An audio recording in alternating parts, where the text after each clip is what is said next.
Here is a 2-hour compilation of Minecraft facts. The only way to place any sort of water in the nether is by putting water in a cauldron. Not sure why or how this is possible, but fair enough. If you throw a trident with the loyalty enchantment while having a full inventory, then the trident will just follow the player around. Iron golems are not able to drown in water. You okay there, mate? I think he's fine. Putting an armor stand on top of a fence will cause the armor stand to float, which looks rather strange. When the Endermite was first added into Minecraft in version 1.8, they used the exact same model as the Silverfish mob, but was just a different color. The feature of players being able to crawl in 1-block gaps was actually created by accident. However, Mojang liked this accidental feature so much that they decided to keep crawling in the game. Back in the earlier days of Minecraft in beta 1.8, a bug existed in the game in creative mode. So for some reason, players were able to hit mobs with their sword from a very long distance away, which was just a little bit weird. I mean, just look at this. How is this even possible? Grass paths are a great way to hide your items in Minecraft, as you can transport items into hoppers through the grass path due to them not being a full block. Brown mushrooms are unique as they will emit a light level of 1, whereas red mushrooms do not emit anything. If gravel falls onto soul sand, then the gravel will break. You can reduce a creeper's detection range by 50% if you are wearing a creeper head. I guess the creeper thinks you're one of them. Oh wait, never mind, he still wants to kill me. The crafting recipes for boats are the only recipes that can be unlocked in the recipe book without having any items. All you do is just simply jump into water. When Minecraft became 10 years old, all cakes in the game had a number 10 on it, which looks like this. Bats will still fly away from the player if they are under the invisibility effect. I mean, bats in real life have amazing hearing, so it makes sense. Gravel will drop flint 100% of the time if you use the Fortune 3 enchantment. In Minecraft, it takes 13 long, painful seconds for the player to fall through one cobweb, which is just...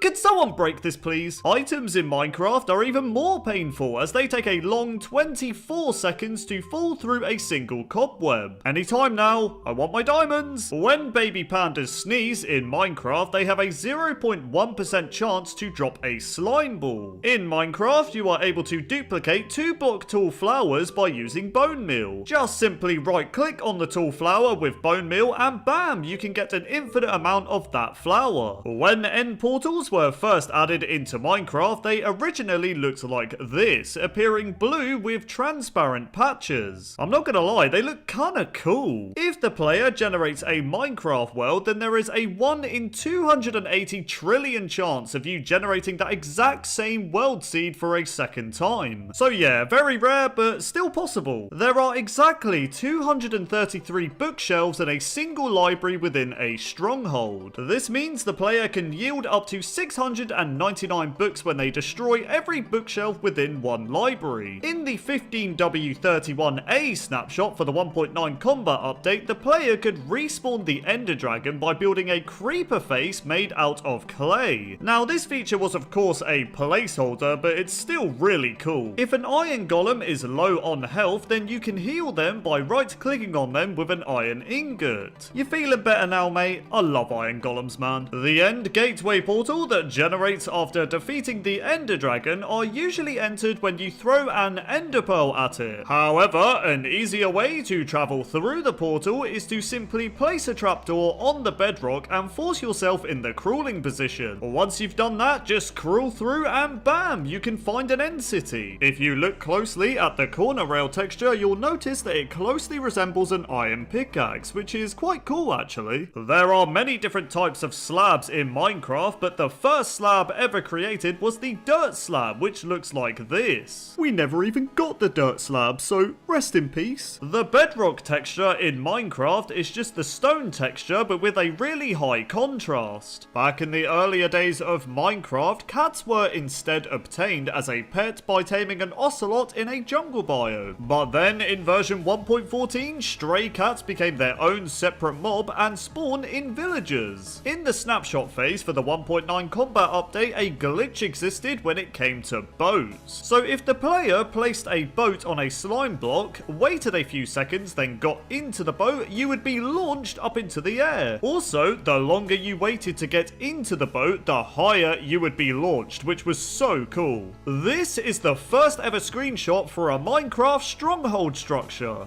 As you can see, the stronghold looks rather different and has also generated on the surface, which is quite a change to the strongholds we have today. If you look closely at your hotbar in Minecraft, you'll notice that each slot is using the sand texture. I won't lie, this blew me away when I first noticed this. Piglins are able to open and close doors, which is actually quite terrifying to be honest. So we all know that when an animal dies to fire, it drops its cooked variant of the food. However, when an animal dies to a campfire, it drops the raw variant of the food, which is rather strange to be honest. The crawling feature in Minecraft uses the exact same animation as the swimming animation and both look awesome. The Unbreaking 3 book appears in both the Tools tab and the Weapons tab in the Creative inventory. The music disc 11 will play for exactly 1 minute and 11 seconds. In version 1.14.4 there was a glitch with boats where each jump you made on top of a boat, fall damage was added for when you walked on land. So for example, if I jump 4 times on top of the boat and then walk on land, I will take 2 hearts of damage. So yeah, with this glitch you could essentially kill you or your friend by jumping on boats. The default color for a tamed wolf is red. However, in version 1.8, the default color for a tamed wolf was changed to orange for some reason. Trying to generate a seed using the number 0 will just give you a random seed number. This means that getting the number 0 seed is impossible, right? Well, actually, no. So if you generate a world using the following seed, then type /seed within the world, you'll notice that the seed number is in fact 0, which shows that it is possible to get the 0 seed. When the Killer Bunny was first added into Minecraft, it had a 1 in 2,500 chance to naturally spawn in your world. However, nowadays it's just an unused mob and you can only spawn it in using commands, which is a bit of a shame to be honest. If you smelt a wet sponge in a furnace, then put a bucket in the furnace, then the bucket will be filled with water when the sponge is finished smelting. Back in the earlier days of Minecraft, in the alpha and beta days of the game, skeletons used to hold their bows like this, which looked really weird. Sheep are still able to eat grass through slabs. How on earth are you doing this, mate? The rarest biome in Minecraft is the modified jungle edge, which is an extremely rare variation of the jungle biome. This biome is so rare that it only covers a millionth or 0.0001% of the Minecraft overworld. As some of you know, when chests were first added into Minecraft, they were a full block looking like this. But did you guys also know that the old double chest had a black outline going down the middle, which looked like this? Double chests in Minecraft today do not have this black outline. The Elytra wings are actually a reference to the wing cap item Mario wears in Super Mario 64. Great game, by the way. When Endstone was first added into Minecraft, it used to drop cobblestone as a placeholder. Cats in Minecraft are slightly smaller than ocelots. In Minecraft Bedrock Edition, there is an exclusive feature where leaves will turn to a white frosty color when it is snowing. Okay, that is awesome. Why can't Java Edition have this feature, man? This is the first ever screenshot of spiders. They were originally brown and had black eyes, whereas in Minecraft today, they're black and have red eyes. The pig is the oldest existing passive mob in Minecraft. If a mob is holding a totem of undying, then it will actually work the same as it does for the player when they're about to die, which is pretty cool if you ask me. Fossils are one of the rarest generated structures in Minecraft, as they only have a 1 in 64 chance to generate per chunk. Pressing F3 and F4 on your keyboard allows you to switch between all the game modes in Minecraft. There is a 5% chance for a fox to spawn with an emerald in its mouth, which is quite a lucky find if you ask me. You are not able to see through clouds when you are below them, but you can see through them if you are above them. Very strange. I forgot to do one of the facts while making this video, so here I am doing it while half asleep. So item frames in Minecraft use the same texture as the birch planks texture. See? Okay, I'm going to bed now. Back in the earlier days of Minecraft, pumpkins used to naturally spawn with their face already carved. In Minecraft today, they don't, and you instead have to carve your own pumpkin face with shears. If you go into game mode spectator mode, then left click on a painting, you can see your Minecraft world through the eyes of a, well, painting. Standing on soul sand next to lava will actually set the player on fire. Ow, this hurts quite a lot. The reason why creepers are their bright green color is because Minecraft creator Notch wanted them to blend in and be camouflaged with Minecraft's old world terrain, which at the time was a bright green color. Back in the earlier days of Minecraft, in the 1.5 update, there was a bug in the game where Ghast would shoot diamond helmets at the player instead of their regular fireball. I mean, if a Ghast was shooting diamond helmets at me, I wouldn't complain. It's free diamonds after all. Well, sort of. The pumpkin stems on regular pumpkins will always face in the northwest direction of your Minecraft world, making them very useful for navigation. Have you ever wondered why there's this small room above the main part of a desert pyramid?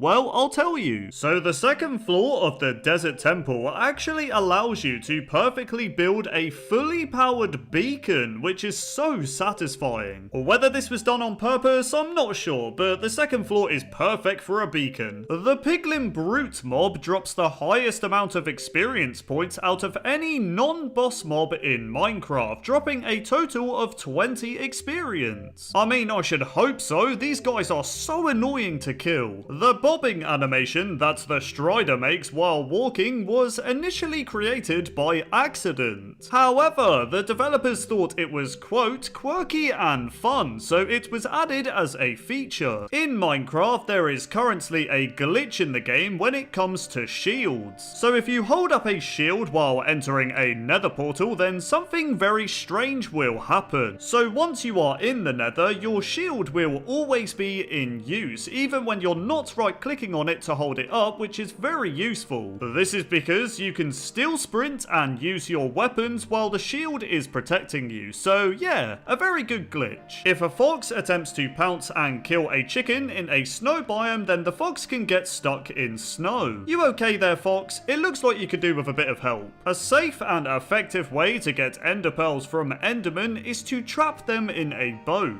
This is because once the enderman is trapped in the boat, they cannot teleport away, which means you're just free to kill them for the ender pearls. I'm not gonna lie, I feel a bit bad. I'm sorry, enderman. Back in the earlier days of Minecraft, slimes were not given the ability to swim, so whenever they entered the water, they would just slowly sink to the bottom and eventually drown, which made me very sad. But don't worry, in Minecraft today, slimes have had swimming lessons and they can swim around and attempt to kill you, which is just lovely. When the player places down an enchanting table and uses it for the first time, the first level 1 enchantment for a bow will always be power 1. In Minecraft Bedrock Edition, there is an exclusive feature in the game when it comes to campfires. So if the player stands on an unlit campfire while they're on fire, then the campfire will actually become lit, which is a nice attention to detail, to be honest. In Minecraft Java Edition, however, this feature is not a thing. This is the first ever screenshot released for wolves in Minecraft. As you can see, they have noticeable differences, such as having different fur color on the head part of the texture. This screenshot got me thinking, do you think Minecraft should add different wolf textures just like the cats? Let me know in the comments below. Despite the netherite pickaxe being the strongest and most durable pickaxe in Minecraft, the gold pickaxe is still the pick that mines blocks the fastest. In Minecraft, it is actually possible to get out of the world border by using boats. Just simply place a boat next to the world border, get into the boat, and bam, you'll be outside the world border. Be careful though, because you might die. Back in the earlier days of Minecraft, in the early versions of Minecraft in dev, the crafting crafting table block was not yet added into the game. So did this mean players could not craft items at the time? Well, not exactly. So in InDev, if you press the B key on your keyboard, you would open a 3x3 crafting interface as if you were using a regular crafting table. Additionally, when you opened your regular inventory at the time by pressing I, you'll notice that there's no 2x2 crafting grid to craft smaller items. So yeah, despite there being no physical crafting table in Minecraft InDev, you could still craft items by pressing B. So we all know that if you hit a zombified piglin, then things will get a little bit crazy, as all the other zombie piglins will become hostile towards you. And if you ask me, that's not fun at all, it's just very scary. However, if you manage to kill a zombified piglin in one hit, then the rest of them won't become aggro towards you, which is a very relieving feeling. Yeah, that's right, I bet you had no idea that I killed your mate just a few seconds ago. Anyways, let's just move on before he thinks I'm sus. If a creeper is inflicted with a potion effect and proceeds to explode, it will leave behind a lingering form of said potion, which in my case is poison. In Minecraft multiplayer, if your friend crouches by the ocean, then the water itself becomes see-through when you look through your friend's name tag, which is rather strange. Thanks for the help, Derpy Whale. I'm able to see underwater a lot easier. Wait, speaking of water, get back in the water, you're a whale. In Minecraft, you are able to create snow golems underwater, but it's a pretty pointless task as they'll just instantly start dying. I'm sorry, mate, I had to do it for the purpose of the video, please forgive me. However, for some reason, you are not able to create iron golems underwater, even though the spawn concept is the same as a snow golem. What gives, man? I'm just staring at a pumpkin. This isn't what I want. I want an iron golem to hold a poppy out for me. When the sign was first added into Minecraft in 2009, they could only be spawned in as entities, and this was done by pressing the B key on your keyboard. Once spawned in, they would always say, "This is a test of the signs, each line can be 15 characters." But yeah, these signs just look really weird as entities. As you know, if you have a dirt block on top of a chest, then you are not able to open it. However, if you use a hoe on the dirt, then you are in fact able to open the chest, as you can see.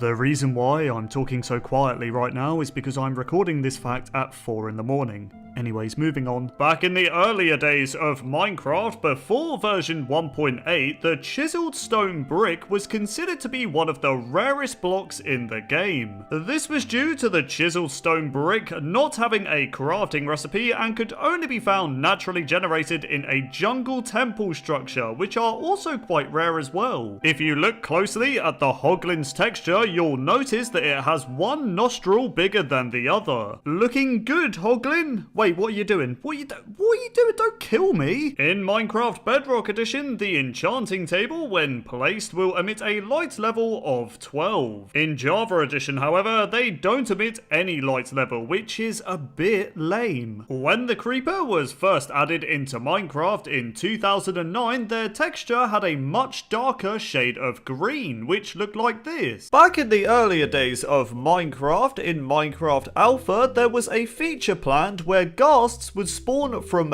nether portals in the overworld. However, the feature was never implemented, and good thing too, because that would be absolutely mayhem. When squids were first added into Minecraft, you were able to milk them with a bucket for some reason, which is a bit strange, but okay. When the arrow was first added into Minecraft, it was originally crafted with 1 feather, 1 stick, and 1 iron ingot, whereas in Minecraft today, it's crafted with 1 feather, 1 stick, and 1 flint. Originally, baby zombies did not burn in sunlight, making them extremely annoying for players, but now they do. The animation for loading a crossbow in Minecraft Bedrock Edition is actually different to the animation in Java Edition, as you can see. I don't know if anyone's actually tried this, but you are not able to make a nether portal in the end. A compass will always point towards the world spawn point from where you first created the Minecraft world. However, using the materials to craft a compass is pointless, because if you lay out the crafting recipe in the grid, you'll see that the compass preview is already pointing towards your spawn spawn, so there's no need to craft it. In the Bedrock edition of Minecraft, players' eyes will actually now blink, as you can see. I don't know if that's just creepy or a really cool feature. In the alpha version of Minecraft, the top of the furnace had the stone texture, making it very easy to blend in with regular stone. You will always pick up your items in the same order you threw them on the ground. You can create a pretty cool looking bridge design by using unlit campfires, as you can see. I really like the look of this. In an early version of Minecraft in dev, when removing the block the torch was placed on, the torch would move to another block instead of falling off the block, which is really weird. Back in the earlier days of Minecraft, in beta 1.9, jumping would give the player experience for some reason, which is a little bit weird, but okay. Also in beta 1.9, the sun was changed for a brief time from being a square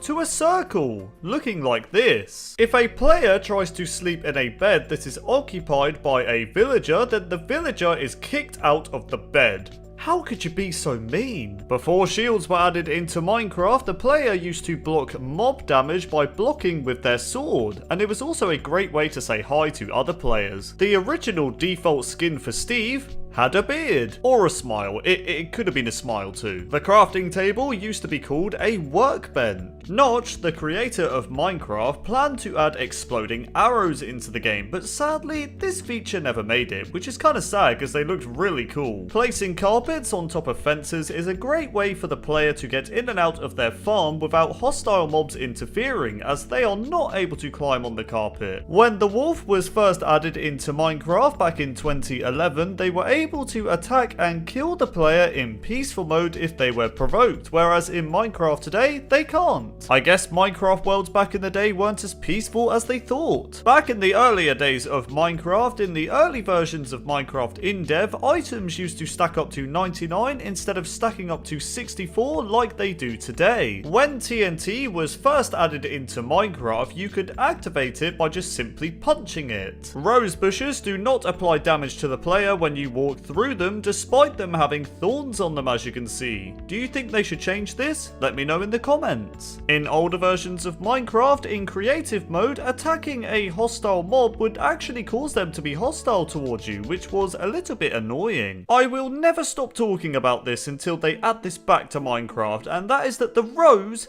used to be in the game, but they removed it and added the poppy instead.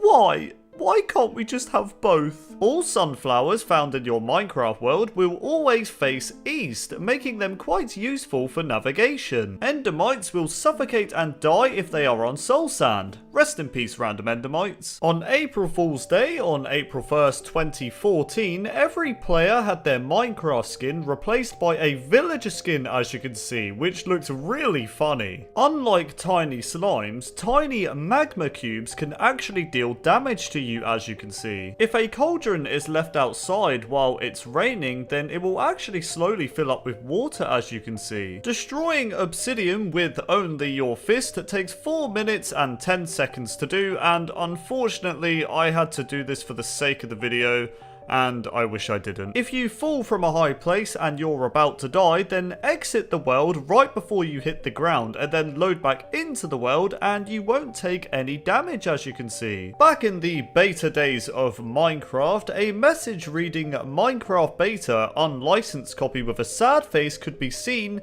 if someone was to play Minecraft without purchasing the game. In the beta days of Minecraft, ladders had a 1 block gap between them and you could still climb them. When the creeper was first added in the Minecraft survival test, they actually had a melee attack and dealt 2 hearts of damage to the player. If the player was to travel or teleport 30 million blocks from the spawn point, then they will actually reach a world border, as you can see. When tropical fish spawn in Minecraft, 90% of the time they will appear as one of the 22 varieties that are seen on screen, whereas the other 10% of tropical tropical fish that spawn, their pattern, size and colours are completely random, resulting in 2,700 different naturally occurring combinations of tropical fish. In the Beta 1.8 demo at the PAX Gaming event, when the Enderman was first added, they actually dropped diamonds as a placeholder upon death instead of ender pearls. You are able to make a really weird looking staircase by using fences and carpets. This is weird. You can kill a blaze with a snowball. I guess they just don't like snowball fights. The most amount of blocks you can fall from before dying on any difficulty is 23 blocks. So if you fall from 24 blocks, you're gonna die. Another weird feature about creepers in the survival test version of Minecraft is that they would actually explode after the player killed them, rather than the creeper exploding on the player as a method of attacking you. You can create a weird looking staircase by using cake slicers. When Endermen were first added, they originally had green eyes and emitted black smoke particles, whereas today they have purple eyes and emit purple particles. Gunpowder used to be called sulfur. When spiders were first being created in Minecraft, they were originally brown. Back in the earlier days of Minecraft, the Ghast's fireball actually used to be a snowball that was on fire. There used to be a bug in Minecraft where if you shot yourself with an arrow, your tamed wolves would actually turn on you and begin to attack and kill you. Monoliths were glitched areas of terrain that could be found in Minecraft Alpha, which resembled chunk errors, and they looked like this. Before Beta 1.8, cacti appeared to be somewhat larger than other blocks when dropped on the floor. I mean, just look at this cacti, it's absolutely huge! In the survival test version of Minecraft, players were able to cancel the detonation of TNT by hitting it for the second time, as they'll get the item back rather than the TNT exploding. At some point in Minecraft's development, there was a bug in the game where wooden slabs could only be destroyed with a pickaxe instead of an axe, which was a bit weird. If you exit your Minecraft world when holding an item like a diamond for example, and then create a new Minecraft world, you will actually see a diamond in your hand for a split second before returning to having nothing. If a red fox happens to spawn in a snowy taiga biome, then it will instead be a snowy fox, which looks like this. On top of that, if a red fox is bred with a snowy fox, then the baby has a 50% chance of either being a red fox or a snowy fox. The chicken was added into Minecraft in the alpha phase of the game, and the mechanics for pushing a chicken off the edge of a cliff was slightly different back then. So we all know that in Minecraft today, that pushing a chicken off an edge will cause the chicken to flap their wings down to safety. However, in Minecraft Alpha, the chicken would still flap their wings to the ground, but it wasn't really safe, as regardless of how soft their fall was,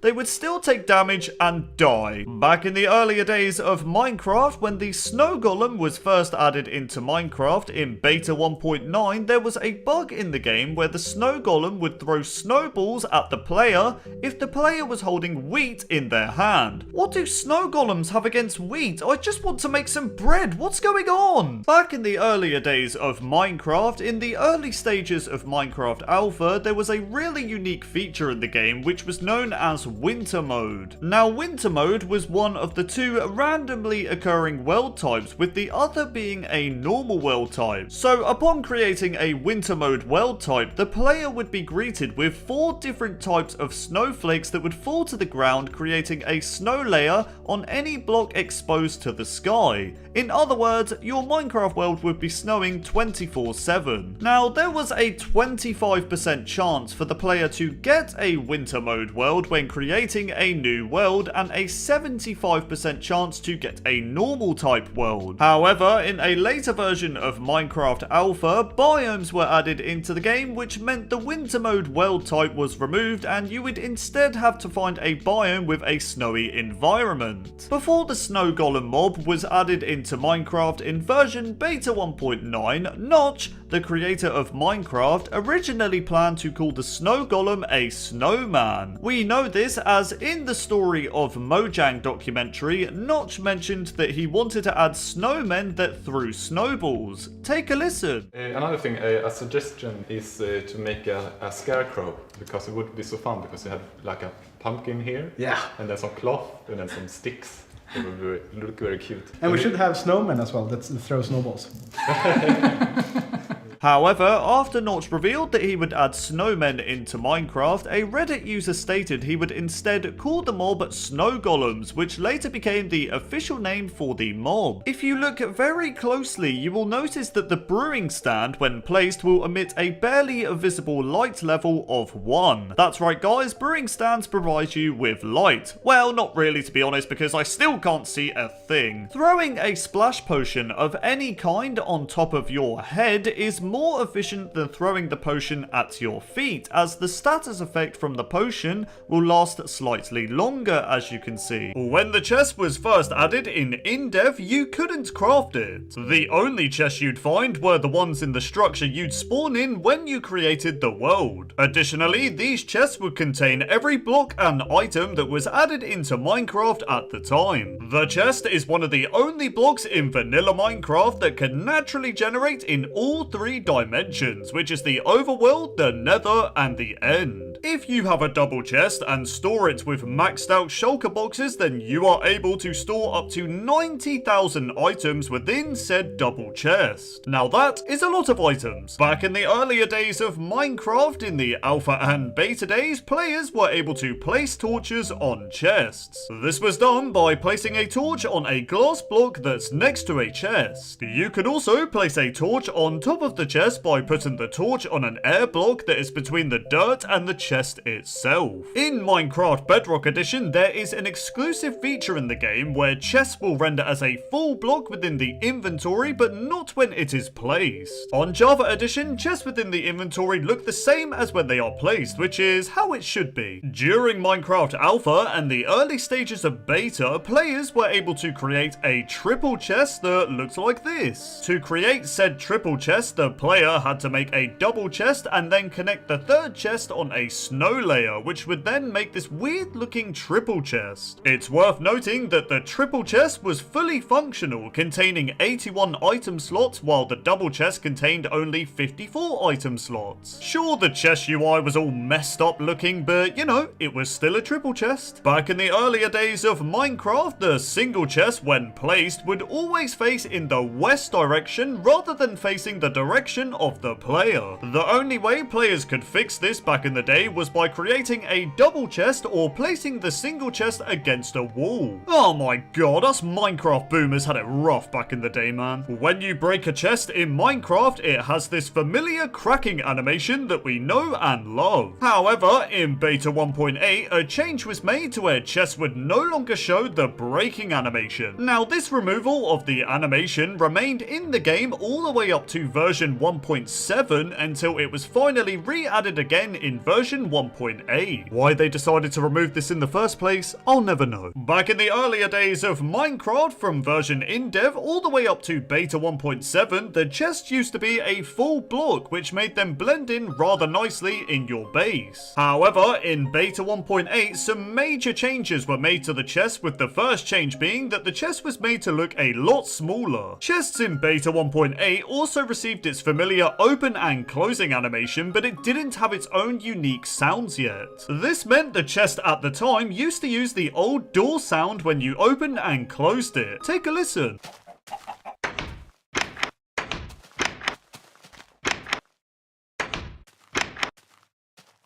Oh my god, these old sounds are so nostalgic, man. I could cry. Another weird thing about chests in Beta 1.8 is that the player held the chest in a very strange way. As you can see, the chest when held was shown at a different angle to other blocks, which looked really weird. Additionally, in third person, the chest when held wasn't even being held properly. I mean, just look at this. On top of this, when the chest was thrown on the floor, it rotated in a really odd way. This was because it rotated around one of its corners instead of rotating in the center like other blocks. Chests are able to generate in a total of 16 different structures in Minecraft. That's right, nearly every structure in Minecraft will have a chest. Speaking of chests in structures, the rarest item you can find within a chest in vanilla Minecraft is the enchanted golden apple. However, the rarity of the enchanted golden apple varies across each structure, with the rarest being making the mineshaft chest only having a 0.014% chance of spawning. So yeah, if you find a mineshaft chest with a notch apple in it, you are extremely lucky. On April Fool's Day in 2011, Mojang added a unique chest in version beta 1.4 that was known as the locked chest.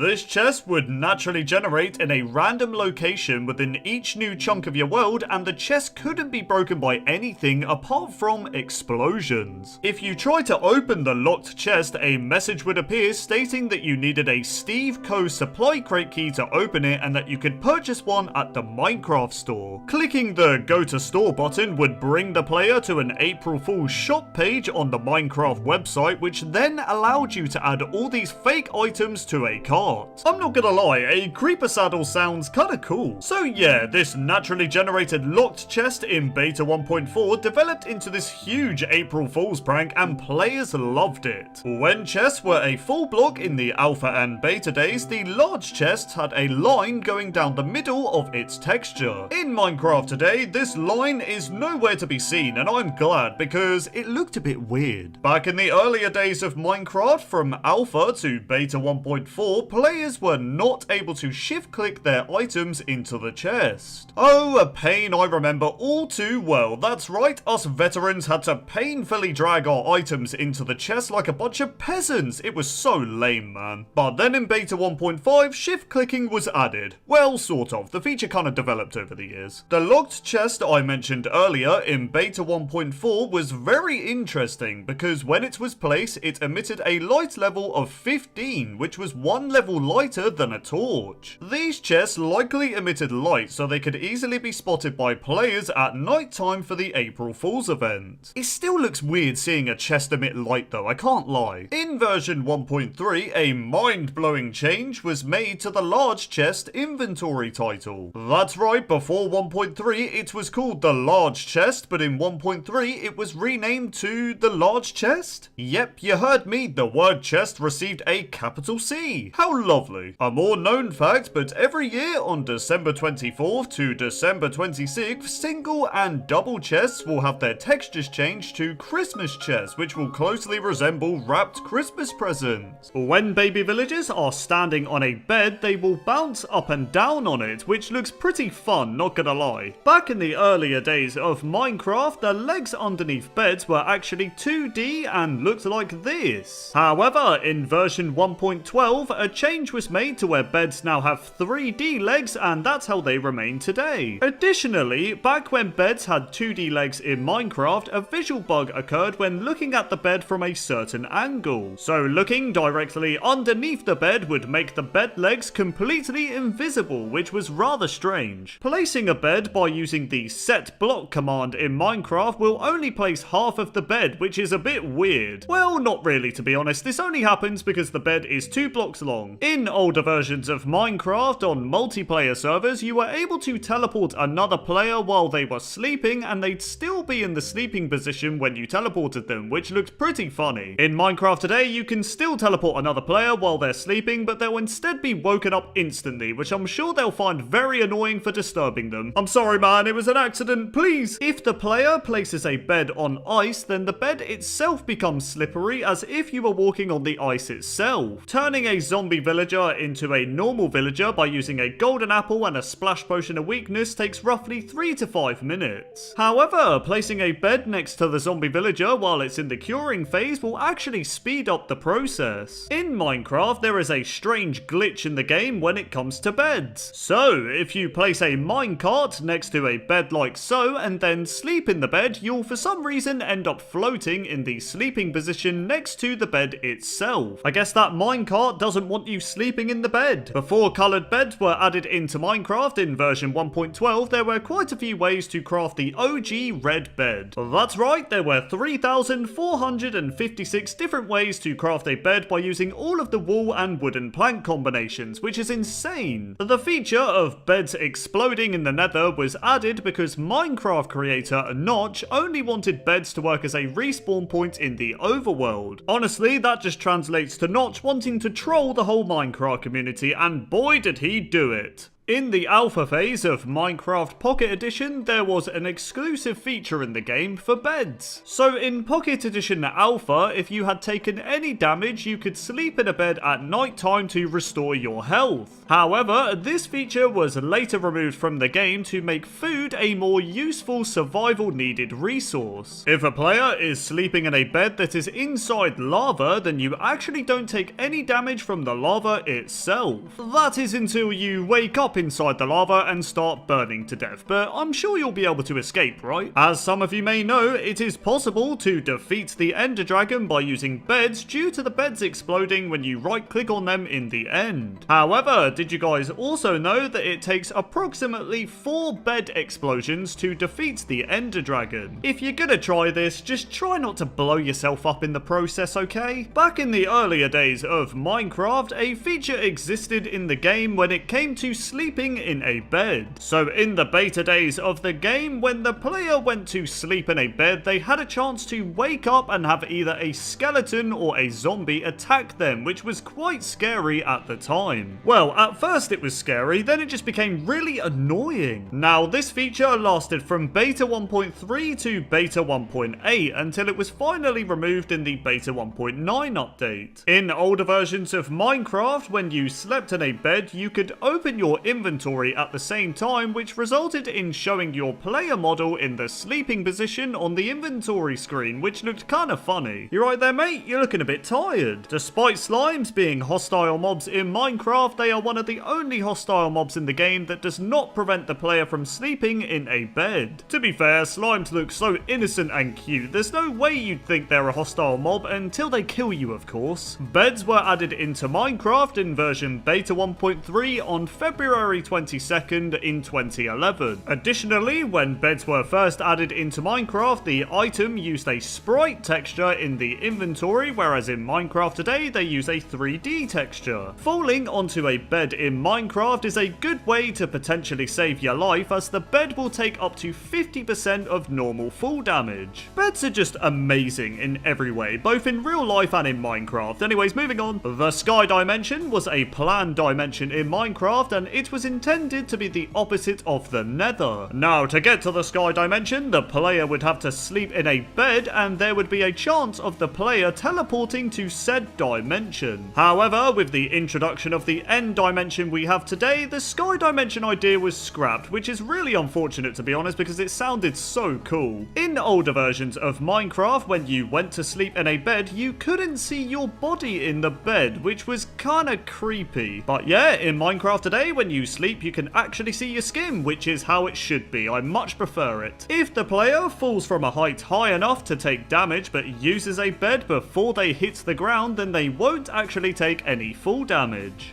That is until you wake up from the bed. Cheers for that, bed. I thought you were going to save my life, but nope, you lied to me. I'm dead now. Thank you very much. Wow, I actually sounded genuinely annoyed just then. I'm fine, guys, I promise. Back in the earlier days of Minecraft, from beta 1.3 to beta 1.5, beds did not explode when you tried to sleep in them in the Nether. Instead, trying to sleep in a bed did, well, nothing. This is a bit anticlimactic. Anyways, moving on. The underneath part of a bed uses the exact same texture as the oak plank texture. See? A more known fact, but it is possible to sleep in a bed during the daytime if there is a thunderstorm. In Minecraft Bedrock Edition, the inventory textures for beds are actually using the old 2D sprite textures, which look like this. On Java Edition, however, beds use 3D inventory textures, which look like this. Another difference in Minecraft Bedrock Edition is the animation when you sleep in a bed. On Bedrock Edition, when you sleep in a bed, the animation starts with you looking up in the sky, and then you slowly tilt your heads towards the player's point of view. On Java Edition, however, it's not as cool, because when you sleep in a bed, you just instantly look at your player's legs. The villager was added into Minecraft in version beta 1.9 on September 22nd, 2011. When villagers were first added, they had no sounds and had a testificate name tag above their head to indicate that they were still in the testing phase. On top of this, villagers in 2011 2011 had the same mob AI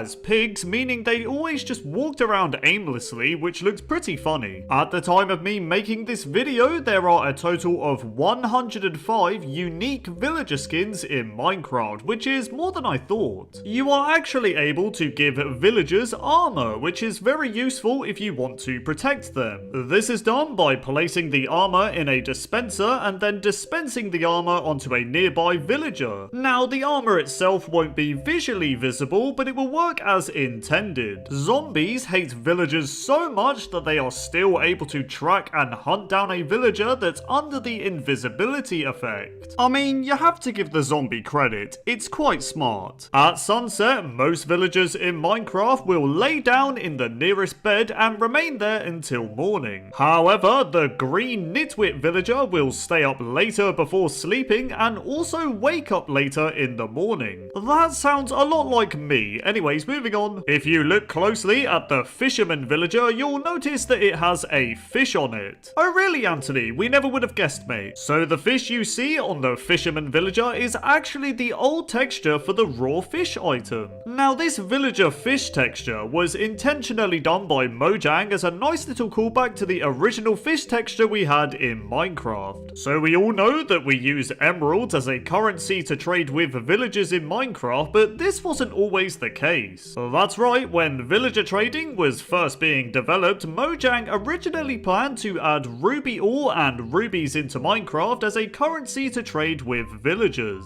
However, a Minecraft developer thought that ruby ore looked too similar to redstone, which meant emeralds were added instead. Rubies or emeralds? Let me know in the comments. Back in the earlier days of Minecraft, zombie villagers used to use the exact same skin as regular zombies. The only difference is that they of course had the zombie villager head instead of a normal zombie, but yeah, if you remember the old zombie villager skin, then you are a Minecraft veteran. In Minecraft Bedrock Edition, something very strange can happen with the villagers when they're sitting in a boat. So if the villager uses a nearby bed while they're in the boat, they'll be put in the sleeping position while still remaining in said boat. Yep, that's right guys, the villager is sleeping inside the boat. It looks quite comfy to be honest. Anyways, moving on. Villagers are one of the only mobs in Minecraft that do not visually sit down when they're sitting in a boat or minecart. But as you can see, illager mobs and zombie villagers will sit down. I guess villagers just love standing. Before the addition of villagers in beta 1.9, Minecraft creator Notch originally planned for village structures to be populated by pigmen, which I guess were these pig-like villagers and looked like this. Do you guys prefer the pigmen or the villagers we have now? Let me know in the comment. In Minecraft, baby villagers are the only baby mob in the game that doesn't have a large adult-sized head compared to the body. However, mobs such as baby wolves, baby pigs, baby cows, and all the other baby mobs use the same head size as an adult mob, making their heads appear much bigger than their body. Unlike the player, villagers in Minecraft are able to sleep in beds in the Nether and the End.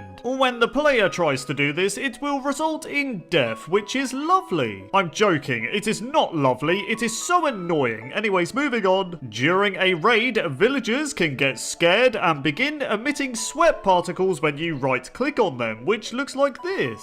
It's okay, villager, don't be scared, mate. The cleric villager that spawns in the Plains village actually wears a robe that has a certain mob on the back. That's right, guys, this cleric villager is repping the creeper face robe. The appearance and concept of villagers were actually inspired by the shopkeepers from the 1993 game known as Dungeon Master 2. So we all know that villagers are able to open doors, but for some reason they cannot open trapdoors or fence gates. You okay there, villager? You're looking a bit stuck. Villagers in Minecraft are also able to climb ladders, as you can see. However, they do not recognize the ladders as paths and don't climb them deliberately, but hey, they can still climb them. On April Fool's Day 2014, Mojang announced that villagers had taken over Minecraft, and they were not joking. Well, actually they were joking since it was April Fool's Day, but you know what I mean. Anyways, on April Fool's Day 2014, everyone's skin on Minecraft was changed to a villager skin, and here's a screenshot of how it looked on a server. Turning a zombie villager back into a normal villager with a golden apple and splash potion of weakness this takes roughly 3 to 5 minutes. However, if you place a bed next to the zombie villager while it's in the curing phase, it will speed up the transition process. Another block that speeds up the zombie villager curing time are iron bars. That's right, if you place some iron bars around the zombie villager, it will too speed up the cure time. In Minecraft, if an iron golem and baby villager are present, there is a small chance the iron golem will hold out a poppy for the baby villager, which is very lovely. Now, this wholesome Minecraft feature is actually a reference to the 1986 Japanese animated movie that is known as Laputa Castle in the Sky. The green nitwit villager in Minecraft used to be called the generic villager. I much prefer the name nitwit because man, these guys are nitwits. Sorry mate, only joking. Well, not really. If the player defeats a raid, then you'll be granted with the Hero of the Village status effect. Now, when the player has said status effect, baby villagers will give the player a poppy as a thank you for saving the villagers, which is very wholesome. In the afternoon of a Minecraft day, all adult villagers apart from the nitwits will gather at the village bell for a town meeting, which is a very nice attention to detail. In the artwork for the Minecraft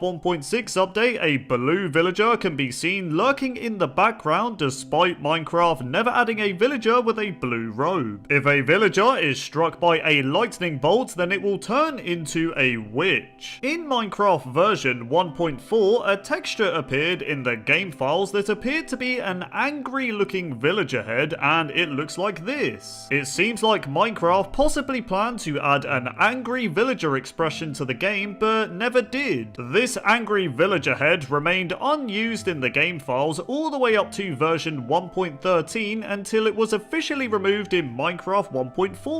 If the player is under the invisibility effect, villagers will still look at you as if they can see you, which is kinda creepy, not gonna lie. In Minecraft, there are villager textures for swamp biomes and jungle biomes, despite swamp and jungle villages not currently existing in Minecraft. I really hope we get swamp and jungle villagers one day, that would be really cool. The villager skins that were added in the 1.14 Village and Pillage update were actually inspired from a real-life 2018 fashion show. Well, you can't deny it, the villagers have style. The picture you see on screen is the base villager skin that was used to create all the unique villager skins in Minecraft today. Now, this base villager skin is of course never seen in game, but it's cool it was used as the foundation to create all the awesome villager skins we have today. When village structures were first added into Minecraft in beta 1.8, villagers were not yet added, meaning the village itself was completely empty, giving off a really creepy vibe. If you attack any villager within the village, your popularity will decrease, meaning normal villager trades will become more expensive. In other words, the villagers will start hating you. Not only that, if you thought your popularity among the villagers was just within that one villager structure, then think again. So if you attack a villager, your popularity will decrease within every village structure in your Minecraft world, so just don't attack villagers, guys. If you see a group of baby villagers, then they'll often be running around the village playing tag with each other, which is quite wholesome. Before the villager skins were overhauled in Minecraft 1.14, the only villager skins we had were these skins. Rest in peace, OG villager skins, you will be missed. In Java Edition, when the player switches to the Programmer Art resource pack, all villagers will have a green hood on their head and they all look like this. The Nether portal was officially added into Minecraft in version Alpha 1.2 on October 29th, 2010. However, 7 days before Nether portals were added publicly into Minecraft, the Ghast was actually planned to spawn from activated Nether portals. This meant that Ghast could have potentially spawned in the overworld, which would have been absolutely mayhem. But hey, here we are nearly 11 years later and we still don't have this feature. When the Nether dimension was first added into Minecraft, Notch originally referred to it as the Slip, which meant the Nether portals we know and love were referred to as slip portals. I definitely prefer the name Nether portals to slip portals. I mean, what even is that? If you spawn in a portal frame block by using commands, you'll quickly discover that falling blocks such as sand or gravel are able able to go through the portal. Upon entering the portal into the Nether, you'll also realise that the sand and gravel just drop as an item and don't get destroyed, which is very lovely. The Wither boss is one of the only mobs in Minecraft that is not able to travel through Nether portals. Are you okay there, Wither? Here, destroy my Minecraft world, that will make you feel better. Back in the earlier days of Minecraft, players were able to duplicate items by using Nether portals. To do this duplication glitch, you'd need a Nether portal, a minecart chest, and some rails leading to the portal itself. Players would then put the item they want to duplicate in the minecart chest and then slowly push it towards the Nether portal. Then right before the minecart chest enters the Nether, you take the item out of the chest. If done correctly, upon entering the Nether, you'll discover that your diamonds are still in the minecart chest, which means you are able to duplicate them. In Minecraft Survival, entering a Nether portal takes exactly 4 seconds, whereas entering a portal in creative mode is almost instant. Back in the earlier days of Minecraft, in version Alpha 1.2.2a, players were able to spawn in activated Nether portals by pressing the F4 key on their keyboard. Now, this cheat was accidentally left in a public version of Minecraft when it was intended to be used by developers when Nether portals were first being well developed. Notch quickly realized the debug cheat was public to players and released Alpha 1.2.2b on the same day, removing the ability to spawn in Nether portals. I bet players had so much fun with this cheat back in the day. Anyways, moving on. In the 16W32a snapshot for 1.11, a bug existed in the game with Nether portals.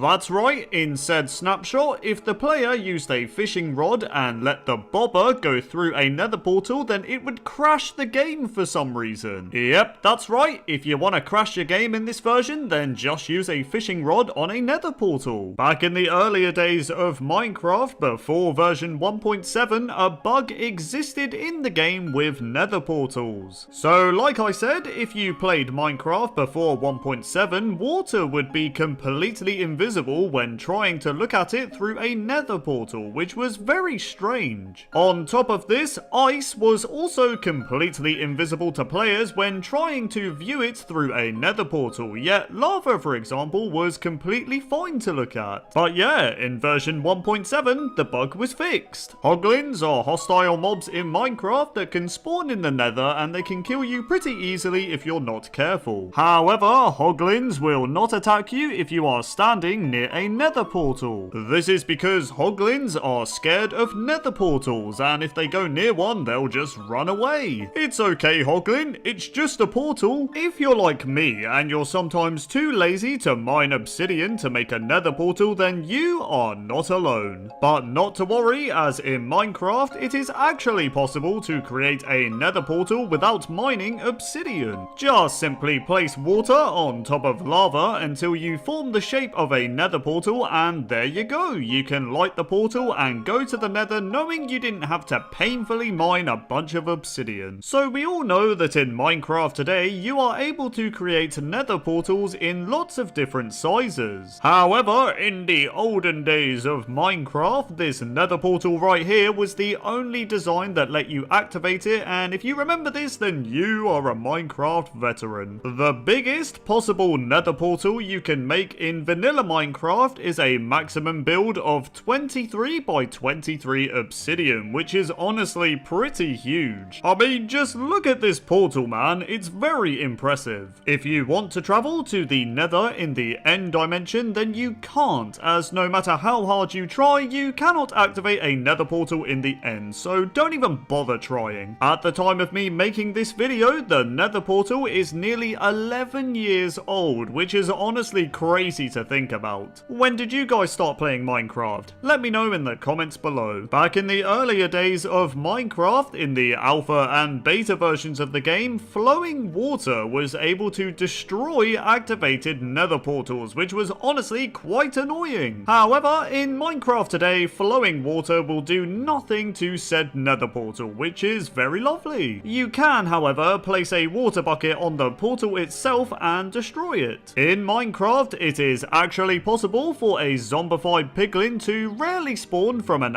activated nether portal in the overworld. With that said, however, the spawn rate of these zombie piglins from nether portals is based on the difficulty you play on. So on easy mode, the spawn rate is normal. On normal difficulty, they can spawn twice as often, and on hard mode, they can spawn 3 times as often. So yeah, if you're playing on hard mode, expect to see a few zombie piglins spawning from your nether portals. It's okay, just let them vibe and you'll be fine. The ghast mob can be very annoying in the nether, as they can intend to shoot fireballs at you, but accidentally hit and destroy your nether portal in the process. Cheers ghast, appreciate that mate. But don't worry guys, if your nether portal breaks in the nether, a ghast can also reactivate your nether portal by once again shooting another fireball at you. Okay ghast, I take back my sarcastic comment, I really appreciate it man. In Minecraft, when you enter a nether portal, you'll get this nausea animation while preparing to go to the nether, which looks like this. However, back in the earlier days of Minecraft, in the alpha days of the game, the nausea animation while entering a portal moved a lot faster, which actually caused motion sickness for some players. Because of this, the portal animation was toned down in Minecraft Beta, and it's remained like this ever since. In Minecraft Beta 1.9 pre-release 4, the nether portal's texture was changed to have a slightly darker look. On top of this, the portal frame itself gave off a slightly dark reddish colour rather than the purple colour we're all familiar with. However, this weird nether portal texture change was reverted in Minecraft 1.0.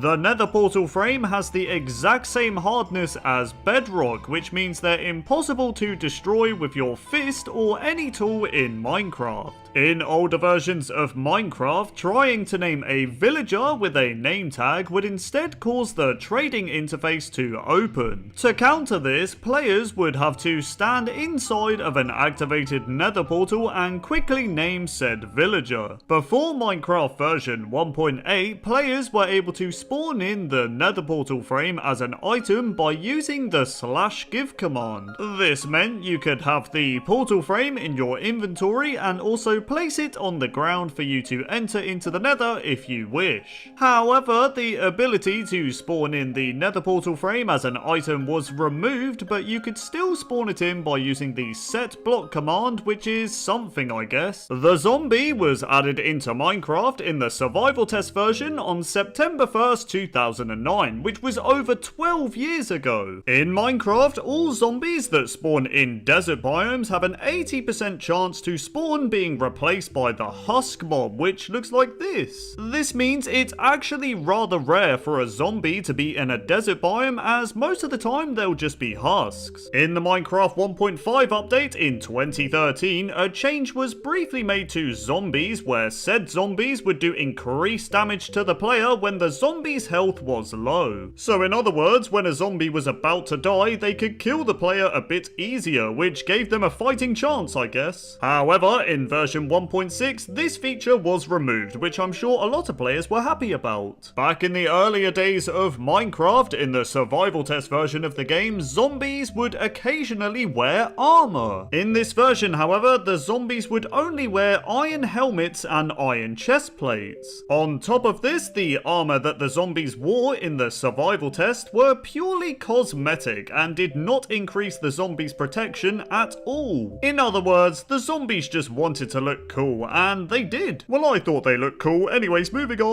In Minecraft Bedrock Edition, there is an exclusive feature in the game where baby zombies are able to ride adult stray cats, and if you want to know what that looks like, then here you go. Not only that, but in Bedrock Edition, baby zombies can also ride pandas, which too is a rather strange thing to encounter, but hey, it looks like this. I just feel so bad for the cat, man. I mean, just look at it. Anyways, moving on. In Minecraft, most hostile mobs will track the player within 16 blocks of their proximity, whereas zombies can track the player from up to a whopping 42 blocks away. This makes zombies rather annoying, as you'll always see a bunch of zombies approaching you from very far away. Yeah, I can see you, mate. Can you just go away, please? However, if you happen to obtain a zombie head and wear it, then the detection range of the zombies is reduced by 50%. So yeah, yeah, wear a zombie head and zombies will only be able to see you from 21 blocks away, which is still a bit annoying, but it's better than 42. Zombies are potentially the meanest mobs in Minecraft as they will attack and kill baby turtles, which is just horrible. This is so hard to watch, man, but I had to show it for the purpose of the video. I'm sorry, guys. If you thought that was bad, then it just gets worse, as zombies will also seek out and destroy turtle eggs within a 24 block radius, which is just awful as well. I can't believe this is a thing in Minecraft. Anyways, Anthony, let's just relax, calm down, mate. Let's move on again. Back in the earlier days of Minecraft, in the survival test version of the game, zombies could run as fast as the player, making them really difficult to get away from. Listen, mate, get away from me, alright? I'd rather have a creeper blow me up than have you chase me. Due to zombies being undead mobs in Minecraft, a potion of harming will actually heal the zombies rather than, well, harm them. Because of this, a potion of healing will do the complete opposite to zombies. That's right, if you chuck a potion of healing at a zombie, it will actually deal damage to them and eventually kill them. In the 0.31 version of Minecraft InDev, a change was briefly made to where zombies were completely passive and wouldn't attack you at all. So yeah, if you want to chill and vibe with the zombies, play this version of Minecraft. Or, you know, you can just play creative mode, but you get my point. During Halloween, Minecraft is considered to be a slightly harder game, and here is why. So every year on October 31st, zombies have a chance to spawn wearing a pumpkin on their head, which means they won't burn and die in daylight. So yeah, enjoy dealing with zombies during the day on Halloween. Not sure why I said Halloween like that, but fair enough, moving on. Now, the zombie was the second ever mob to be added into Minecraft, but what was the first mob? So the first mob added was the human mob, and they were just Steve skins that would run around aimlessly while flapping their arms about, which looked pretty funny. However, the human mob has since been removed from Minecraft, which means zombies are the oldest surviving hostile mob in Minecraft, which is impressive. Well done, zombie. I'm proud of you, mate. Back in the earlier days of Minecraft, from version InDev to beta 1.7, zombies would drop 0 to 2 feathers upon death. Now, if you remember this, then you are a Minecraft veteran. Additionally, the only reason zombies ever dropped feathers in Minecraft was because Notch had no idea what zombies should drop when they were killed. But hey, in Minecraft today, zombies drop all sorts of things now, but I kinda miss it when they dropped feathers, to be honest, because it made it quite easy to craft arrows. Anyways, moving on. On hard difficulty, zombies have a 48% chance to spawn wearing gold armor. They then have a 37% chance to spawn wearing leather armor, a 12% chance to spawn wearing chain armor, a 1% chance to spawn wearing iron armor, and finally, zombies have a 0.04% chance to spawn wearing diamond armor on hard difficulty, which is extremely rare. Now, if you've ever seen a zombie wearing diamond armor, then let me know in the comments, because I'm very curious to hear if you guys have ever encountered it. Zombies are actually able to spawn in the nether, and here is why. So on hard difficulty, zombified piglins will occasionally spawn reinforcements when they are attacked by the player. Now, most of the time, the reinforcements will just be more zombified piglins, but sometimes zombies can be a part of the reinforcements as well, which is pretty cool. Back in the earlier days of Minecraft, when zombies were standing inside of a cobweb, they would not burn in sunlight for some reason. Instead, they'd just chill in the cobweb and vibe during the daytime, which I'm sure zombies absolutely loved. The zombie head item I mentioned earlier in the video can only be obtained from a very rare scenario. So players can only obtain a zombie head if a charge creeper explodes and kills a nearby zombie. So yeah, be careful of the charge creepers. If a husk ever happens to be underwater, then it will turn into a normal zombie after vibing there for 30 seconds. This newly turned zombie will then turn into a drowned mob after an additional 30 seconds if it continues to stay there underwater. Back in the earlier days of Minecraft, the baby zombie mob used to not burn in sunlight during the daytime. This made them one of the most annoying mobs ever, as you'd just be trying to vibe during the day when a stupid baby zombie would come charging towards you you and potentially kill you as well. But luckily, in version 1.13, a change was made to where baby zombies would now burn in the sun, which I am so happy about. Oh my god. If a zombie attacks the player while they're on fire, then there's a small chance that the player will be set on fire as well. On top of this, the higher the difficulty you're playing on, the higher the chance the zombie has to set you on fire, so watch out for burning zombies if you're playing hardcore. As of the time of me making this video, there is a glitch present in Minecraft when it comes to axolotls. So if you attach a lead to an axolotl, then it will begin to walk extremely fast around the player, as you can see. Why they do this, I have no idea, but this axolotl is absolutely loving it. This glitch also works with more than one axolotl, which means you can attach multiple axolotls to a lead and they'll all just circle around the player very quickly, which just looks absolutely mayhem. Anyways, let's move on. The reason why axolotls were added into Minecraft is because axolotls in real life are critically endangered, so I think it's great that Mojang are raising awareness for them. In Minecraft, axolotls will attack all underwater mobs except turtles and dolphins. This includes the drowned, guardian, elder guardian, squid,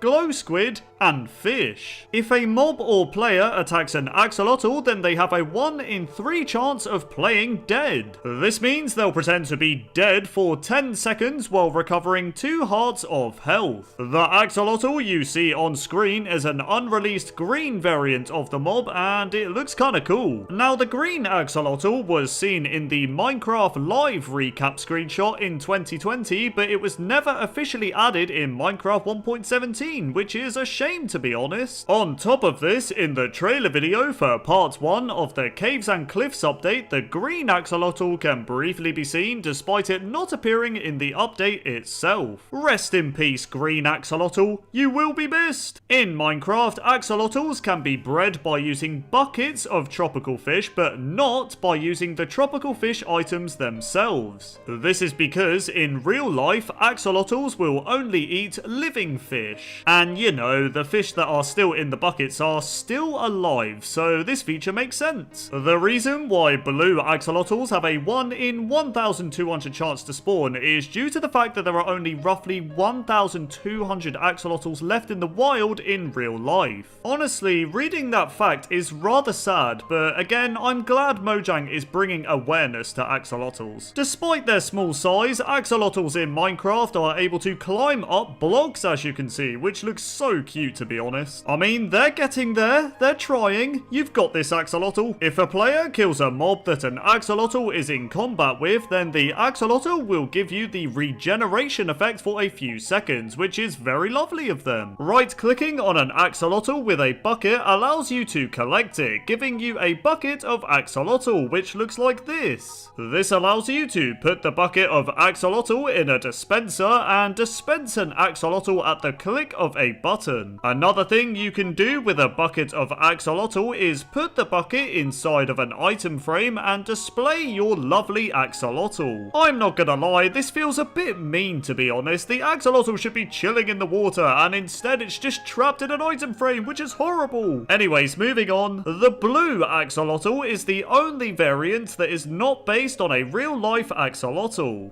The other 4 axolotls, on the other hand, are in fact based on real axolotls, which is a nice attention to detail. But don't worry, the blue axolotl is still very interesting as it was added after somebody suggested it on Reddit. So Reddit user known as Dark Eyes Flame mentioned that Minecraft should add a rare blue axolotl and have its appearance be based off Mudkip from the Pokemon series. So yeah, the blue axolotl isn't based on real life, but it is based off Mudkip from Pokemon, which is very cool. A wooden tool will burn exactly the same in a furnace regardless of its remaining durability. This means a used up wooden tool with low durability will be just as effective as a new wooden tool. Before furnaces were added into Minecraft, items were smelted in a different way. So in the early versions of Minecraft in dev, players could smelt ores by dropping the item on the ground and setting them on fire with a flint and steel. Definitely a very different way of smelting ores, but hey, at least it worked. A lava bucket bucket is the most effective furnace fuel to use in Minecraft, as it can smelt up to a whopping 100 items, which is crazy. In Minecraft Java Edition, if you break a furnace with your hand, it takes exactly 17.5 seconds to destroy it. With that said, the furnace will not drop as an item, so don't waste your time doing this like I did. On Minecraft Bedrock Edition, however, destroying a furnace with your hand again takes 17.5 seconds, but the furnace will drop as an item. Back in the earlier days of Minecraft, in versions Alpha and Beta, furnaces took a lot longer to destroy with a pickaxe. On top of that, in Minecraft Alpha and Beta, no matter which pickaxe you used, it took the same amount of time to destroy the furnace. So yeah, breaking a furnace back then was just really painful. The smelting time of each item in an active furnace is exactly 8 seconds. In the alpha versions of Minecraft, the top part of the furnace texture was made out of stone, which looks like this. This made the furnace a lot easier to hide from other players, as you could blend the furnace in with regular stone, which was pretty cool. However, in Minecraft Beta, the top part of the furnace received its own texture. The village structures that you find in snow biomes contain these snowy houses that look like this. In said snowy house, you can find a chest that has a 9.9% chance to have a furnace inside of it. If you have tamed a cat in Minecraft and have an active furnace going, then be prepared, as your cat will sit on the lit furnace to keep warm. At some point in Minecraft version InfDev, a change was briefly made to where the furnaces no longer had a face and used the same texture all around. Yeah, I'm not going to lie, this does not look right at all, but yeah, this change was quickly reverted. Another change that was briefly made in the InfDev version of Minecraft was the furnace smelt time. So as mentioned before, each item in Minecraft takes 8 seconds to smelt, but in InfDev, a change was made to where items only took 4 seconds to smelt. So yeah, items smelted a lot quicker in InfDev, but this change was quickly reverted. Smelting items in a furnace by using a block of coal is more efficient than using just the coal itself. This is because one block of coal can smelt up to 80 items in a furnace, whereas just using 9 coal in a furnace will only smelt up to 72 items. In the early stages of Minecraft Alpha, there used to be a really annoying bug in the game when it came to placing furnaces. So in Alpha, when you placed a furnace, it would always place facing away from the player, which was really annoying when you wanted to place it in your house. I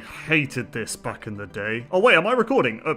Moving on. Using the set block command in Minecraft, you can spawn in an already active furnace known as the lit furnace. Now this lit furnace is in the name, as it will always stay lit, as you can see, even if there's nothing smelting in it, which is kinda weird. A 64 stack of coal blocks will smelt items in a furnace for a total of 14.2 hours, which is equivalent to 42 Minecraft days. So yeah, the coal blocks can smelt for quite a long time. By default, the GUI of a furnace simply says, well, furnace. However, if you rename the furnace in an anvil, then the GUI name will change to whatever you renamed the furnace to, which is pretty cool. Furnaces, when active, emit a light level of 13, which is slightly dimmer than a torch, which gives off a light level of 14. Furnaces will light up the blocks all around it, despite it only being lit up from the front. However, during the snapshot phase of the 1.4 update, an experimental change was made to the lighting of furnaces. So in snapshot 12W39A, a change was made to where the furnaces only lit up the blocks in front of them. But then in a later 1.4 snapshot, the change was reverted, as apparently it was causing performance issues. Back in the earlier days of Minecraft, before the 1.9 combat update, players could spawn in the lit furnace I mentioned earlier as an item. So from version 1.3 to 1.7, the lit furnace item looked as it was supposed to look in the inventory. However, in version 1.8, a bug formed where the lit furnace item changed to have a missing texture in the inventory, which looked like this. This was strange because when you placed the lit furnace, it looked normal, but the item just looked all messed up. But then in the 1.9 combat update, it didn't matter anyway, because the ability to spawn in the lit furnace as an item was removed from the game. The crafting table was added into Minecraft in version in-dev on January 30th in 2010. This means the crafting table is now turning 12 years old, which is absolutely crazy to me, man. The first ever crafting recipe added into Minecraft was definitely a strange one. So crafting was first introduced in Minecraft in-dev, and the first ever crafting recipe was a recipe for the arrow. Now, to craft this arrow, you would need 8 apples in the shape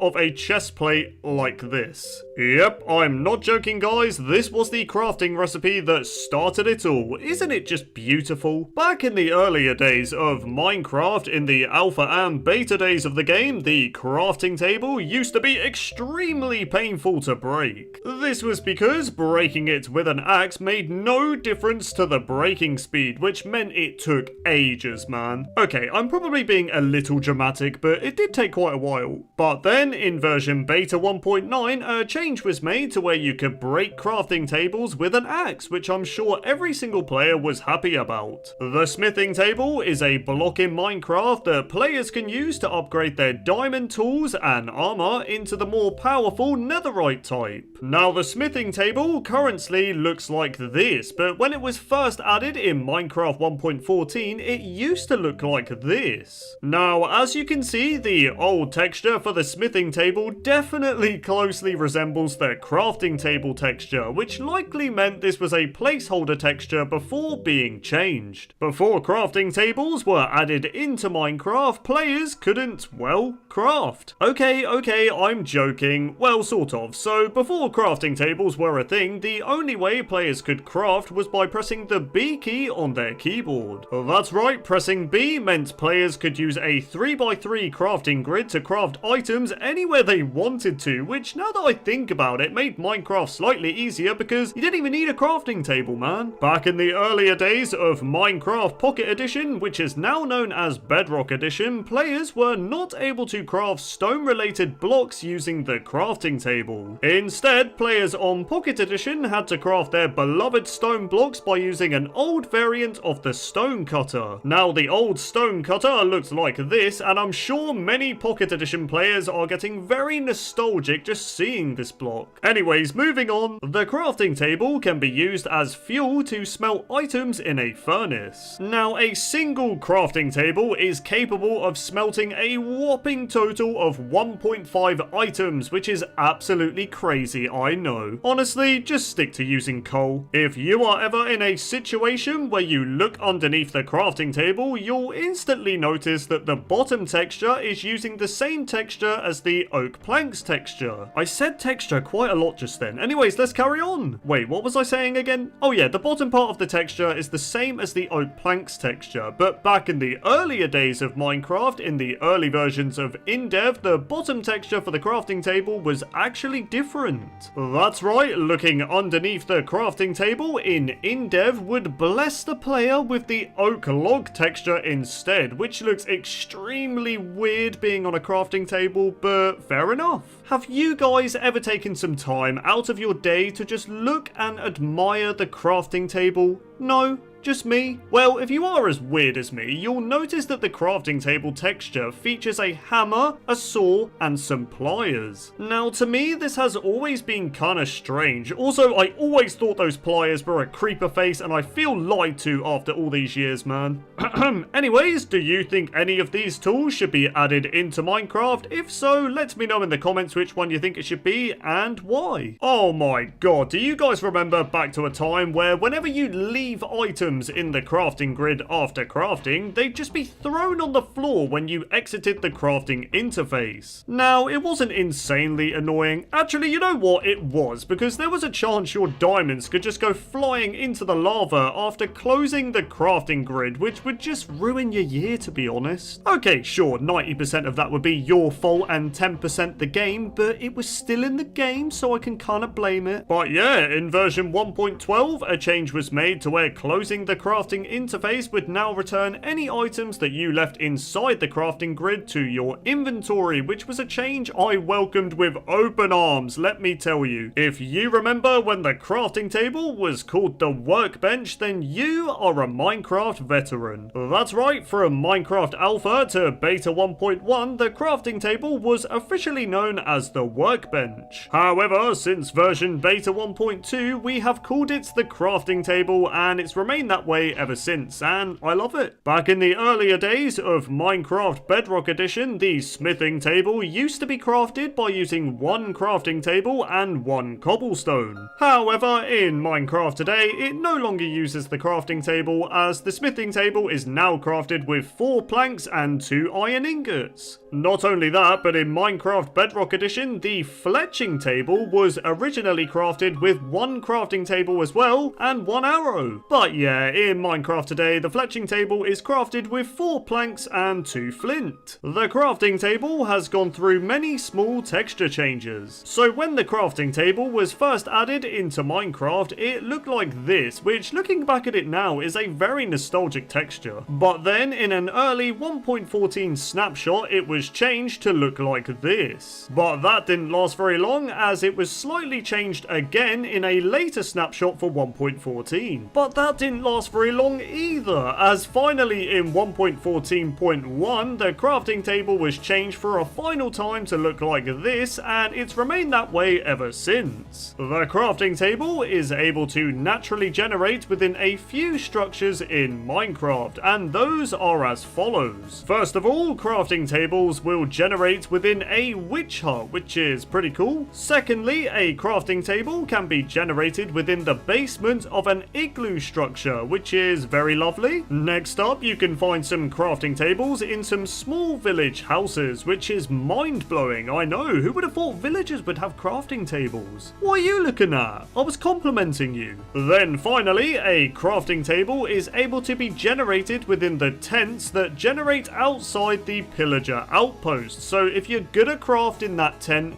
be careful with those pillagers, man. You don't want to get a crossbow arrow to the face. Just couldn't, well, craft. Okay, I'm joking. Well, sort of. So, before crafting tables were a thing, the only way players could craft was by pressing the B key on their keyboard. That's right, pressing B meant players could use a 3x3 crafting grid to craft items anywhere they wanted to, which, now that I think about it, made Minecraft slightly easier because you didn't even need a crafting table, man. Back in the earlier days of Minecraft Pocket Edition, which is now known as Bedrock Edition, players were not able to craft stone-related blocks using the crafting table. Instead, players on Pocket Edition had to craft their beloved stone blocks by using an old variant of the stone cutter. Now, the old stone cutter looked like this, and I'm sure many Pocket Edition players are getting very nostalgic just seeing this block. Anyways, moving on, the crafting table can be used as fuel to smelt items in a furnace. Now, a single crafting table is capable of smelting a whopping total of 1.5 items, which is absolutely crazy, I know. Honestly, just stick to using coal. If you are ever in a situation where you look underneath the crafting table, you'll instantly notice that the bottom texture is using the same texture as the oak planks texture. I said texture quite a lot just then. Anyways, let's carry on. Wait, what was I saying again? Oh yeah, the bottom part of the texture is the same as the oak planks texture, but back in the earlier days of Minecraft, in the early versions of InDev, the bottom texture for the crafting table was actually different. That's right, looking underneath the crafting table in InDev would bless the player with the oak log texture instead, which looks extremely weird being on a crafting table, but fair enough. Have you guys ever taken some time out of your day to just look and admire the crafting table? No?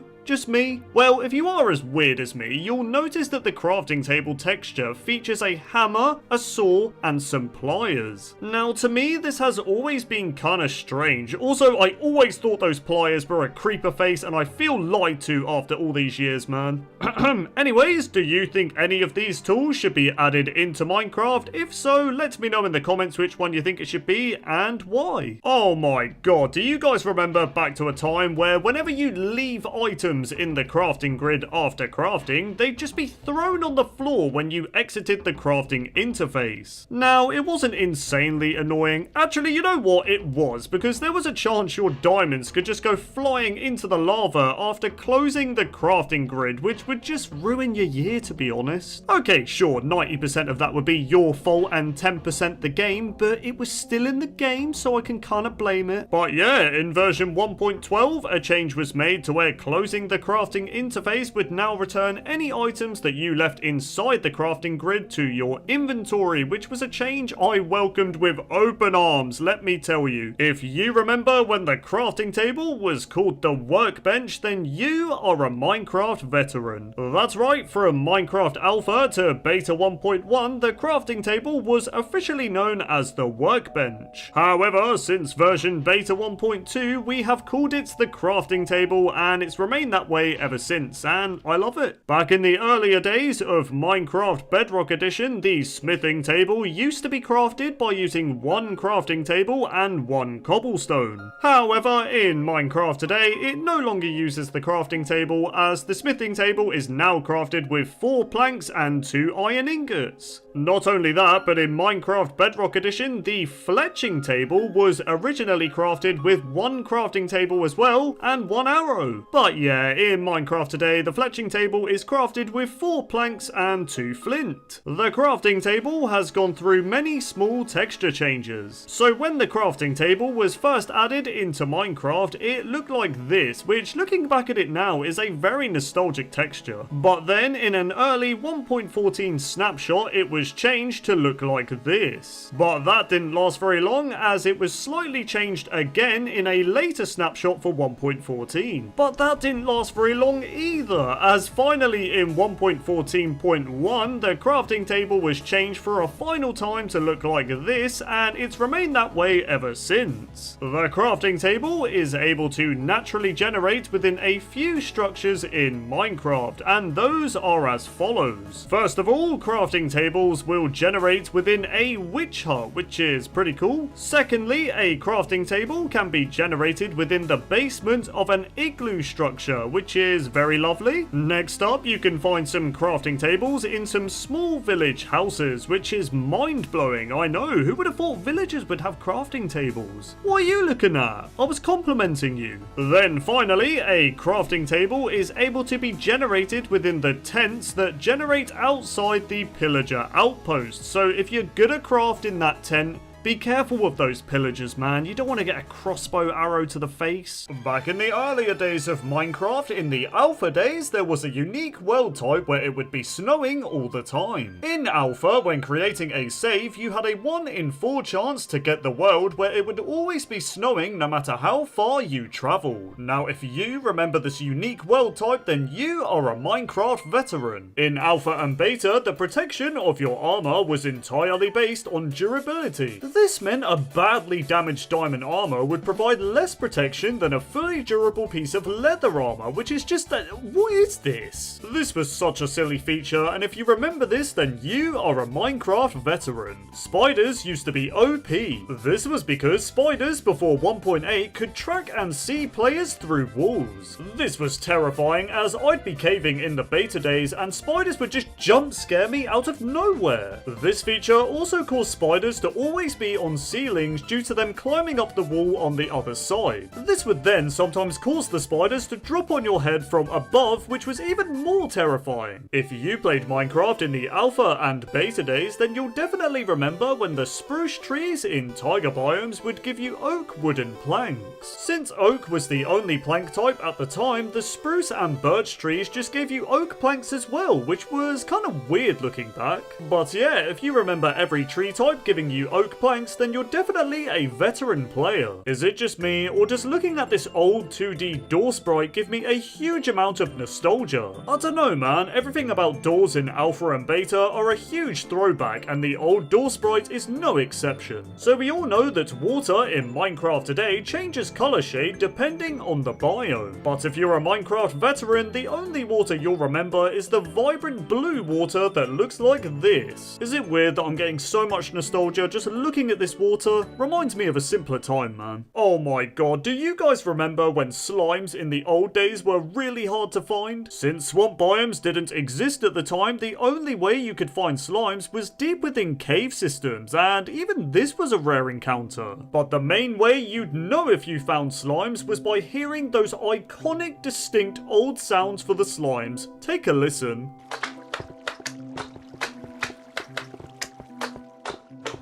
Seriously, if you remember these old slime sounds, then you are a veteran player. These are so old. If you were a Minecraft alpha or beta player, then you'll definitely remember when clay was once one of the hardest blocks to find. That's right, with clay being rarer than diamonds at the time, coming across this block was exciting, but also kinda underwhelming, as the only thing you could do with it was craft bricks. Then again, considering how little building blocks we had back then, we weren't really spoiled for choice and couldn't really complain, let's be real. And speaking of bricks, if you guys remember the old texture for bricks from the alpha and beta days, then you're definitely a veteran player. I mean, players at the time had such a divided opinion on bricks, with some saying it was great for building, whilst others said it was straight up ugly. Back in the earlier days of Minecraft, in the alpha and beta days, the only moon that existed in the game was the OG square moon that looked like this. In Minecraft today, there are many different moon phases that can appear at night, but if you're a veteran player, this is the only moon you'll remember seeing. You are definitely a Minecraft veteran if you recognise this spawn point. That's right, this Minecraft map you see on screen is the first known original survival games map that was created by none other than Verida. Not only did Verida create this iconic SG map along with many other maps, he was also the original creator of the survival games game mode itself. What a legend, man. Creates a game mode that is still being played to this day, and created SG-1, which we still recognise to this day. While we're on the topic of the SG-1 map, you may also remember the popular Minecraft survival games event that took place in 2012. This event featured popular Minecraft YouTubers such as AntVenom, Captain Sparkles, and many more, where they would fight to the death in survival games on the very map Verida had created. And spoiler alert, if you haven't seen the event 12 years later, AntVenom was the winner. You are definitely a veteran player if you remember playing servers such as The Hive and MCSG back in 2013. These servers were massive and featured iconic survival games maps such as SG4, which looked like this, Breeze Island, which looked like this, and SG7, which looked like this. But man, SG4 stood out the most. We all remember activating that lava trap in the hangar and dying, or opening that chest that would give you that slow impending doom by sinking through cobwebs into lava. Back in the earlier days of Minecraft, sugarcane was originally called reeds. Now if you remember when it was called reeds, then you're definitely a veteran player, because sugarcane was called this over 12 years ago. So we all know that pink sheep are a rare find in Minecraft, but we're still familiar with how they look. However, if you played Minecraft in the olden days, then you'll definitely remember when the pink sheep had a much lighter shade of pink for their wool. Looking back at them, they honestly look kinda strange compared to the vibrant pink sheep we have now. But yeah, if you're a veteran player, you'll probably remember these. If you played Minecraft in the alpha or beta days, then most of you likely built your base within a mountain or a cave. This was due to Minecraft not having many blocks yet, so players had two choices. They could either build the same blocky, ugly wooden house that looked the same as every other blocky wooden house, or they could build a lovely mountain base that blended in beautifully with the beta terrain. Did you build a wooden house or a mountain base? Let me know in the comments. Back in the earlier days of Minecraft, boats in the alpha and beta days were terrible but also amazing at the same time. This was because boats were used as the fastest way to travel in Minecraft beta. This was done by placing a bunch of boats on their own blocks next to each other, forming what was called a boat bridge at the time. You could then travel by sitting in a boat and right-clicking on the other boats as you progressed across the bridge. So yeah, if you remember this extremely fast way to travel in a boat, then you are a veteran player. If you played Minecraft in version beta 1.8, then you might remember when every block in the game had messed up inventory textures. This was because the lighting effects on all the block textures were missing, shading, so every block basically had no shading, which looked absolutely terrible. But yeah, if you remember this, then you're definitely a veteran player, or we're both just weird, because let's be real, hardly anyone noticed this. Oh my god, do you guys remember back to a time where Minecraft worlds only took like 1 to 2 seconds to create? Man, that was a beautiful time, because nowadays in Minecraft, worlds take like 10 years to create. I mean, I get there's a lot of features in the game now, but I just think back to beta and how quickly a world would create. Boy oh boy did I take this for granted, because it just takes forever now. Do you guys remember when chests in the game would only face the west direction when they were placed by the player? Because I do. Man, was it so annoying, because the only way players could fix this back in the day was by creating a double chest or placing the single chest against a wall. But yeah, if you remember the chest always facing the same way, then you're definitely a veteran player. I'm sure a lot of you Minecraft veterans remember exploring a cave in the beta days and hearing this sound. Or this sound. Or even this sound.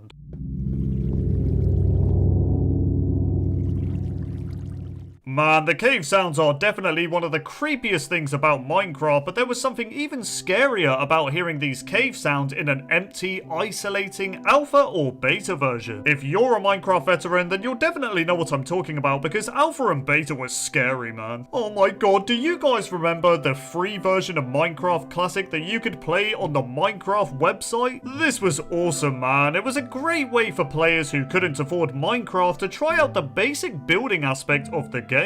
Or, you know, you could have been one of those players that just cracked Minecraft back then.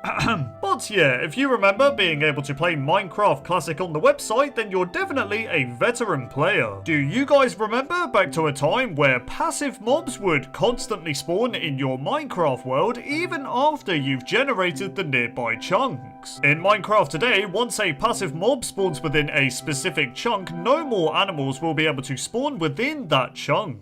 This leads to a lot of dead areas in your world that won't be able to spawn any new animals, which can be kind of annoying. This is why passive mobs in alpha and beta would always be spawning, because there was no cap on how many passive mobs could spawn within a chunk. So yeah, if you remember this, then you're definitely a veteran player. Back in the earlier days of Minecraft, players were able to open and close doors by punching them, whereas in Minecraft today, punching a door does, well, nothing. If you opened a door by punching it, then you are a veteran player. At one point in Minecraft, water was a bit dangerous. This was because players could take damage and die if the water was only 1 block high. Now, if you were one of those players that died in water back in the day, let me know in the comments, because I know how it feels. Creepers in Minecraft used to be a lot scarier. This was because when they were about to explode, they would do this weird thing where they would strafe towards the player and then explode, which was just terrifying. In Minecraft today, when creepers explode, they just sort of stand there and accept their fate. So yeah, if you remember the old creeper movement, then you are a Minecraft veteran. If you guys remember when the Ender Dragon health bar said boss health instead of Ender Dragon, then you have been playing Minecraft for a long time. If you played Minecraft in the alpha and beta days, then you will remember how useless the nether was. I'm not joking, all you could do was collect glowstone, get shot by ghasts, collect more glowstone, and then get shot by more ghasts. There were no nether fortresses, no blazers, no wither skeletons, no piglins. I think you get the point, it was just boring. Do you guys remember when you could switch your tools while breaking a block to save on durability? Because I do. For example, you could be breaking some stone with your diamond pick and quickly switch to the wooden pick to save durability on your diamond one. It probably wasn't that efficient, but it was just a cool thing to do, I guess. If you remember when skeletons held their bows like this, then you are an old school player. I mean, it's no wonder skeletons had terrible aim back in the day, they're not even holding the bow properly. Back in the earlier days of Minecraft, villagers had a chance to generate with this iconic blacksmith structure. These were awesome, as they were the only structure in a village to contain a chest, and sometimes the loot was just insane, as you'd find things such as diamonds or obsidian. So yeah, if you remember these blacksmith structures, then you are a veteran player. If you played Minecraft in the alpha days of the game, then you'll definitely remember remember when smooth stone slabs were crafted by using 3 cobblestone. It definitely didn't make sense, but hey, a lot of things didn't make sense in alpha, so let's move on. If you were a Minecraft player in the alpha and beta days, you will definitely know the pain of your farms constantly being destroyed by mobs. This was because even if you just walked over a farm, it would get destroyed, and it was so annoying, man. Another thing about farms in alpha and most of beta that was pretty lame is that fence gates didn't exist. This meant if you were to place fences around your farm, the only way to safely get in and out was by placing a door, and I have to say it looked very ugly, and I'm sure some of you remember this. If you played Minecraft in alpha and most of beta, then you might remember when the fishing rod texture, when casted, looked identical to the stick texture. I mean, just look at this. It's literally just a stick with a fishing line attached to it. It looked so weird, man. If you played Minecraft when version beta 1.8 was released, then you will definitely remember how hyped the community was when the Enderman was first added. I mean, seriously, the first time you accidentally looked at an Enderman and had them randomly teleport next to you, it was just terrifying, man. No one really expected it. Speaking of the Enderman, when it was first announced to be added, someone made a fan-made video of it, and if you're a veteran player, you might remember it. Take a look.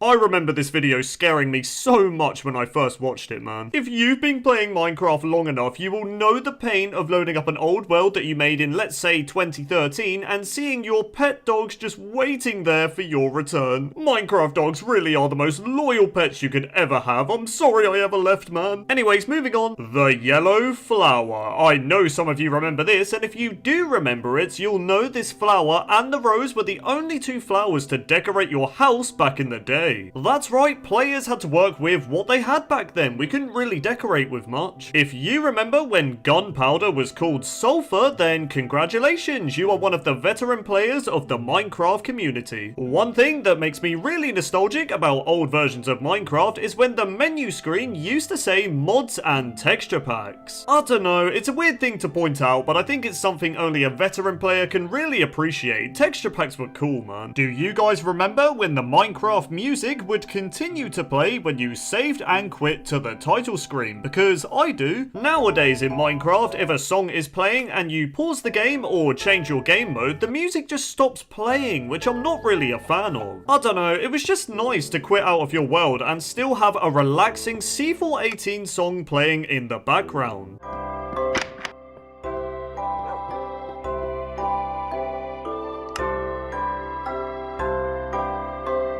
If you recognize this screenshot, then you are a veteran player. That's right, this is the Minecraft screenshot that started all the rumors and fan theories of Herobrine. Is this screenshot real? I guess we'll never know. If you played Minecraft in the alpha days, then you might remember when the sun used to rise in the north and set in the south, whereas in Minecraft today and in real life, it rises in the east and sets in the west. 4 words, the Temple of Notch. If you remember this awesome map, then you are a Minecraft veteran. Take a look.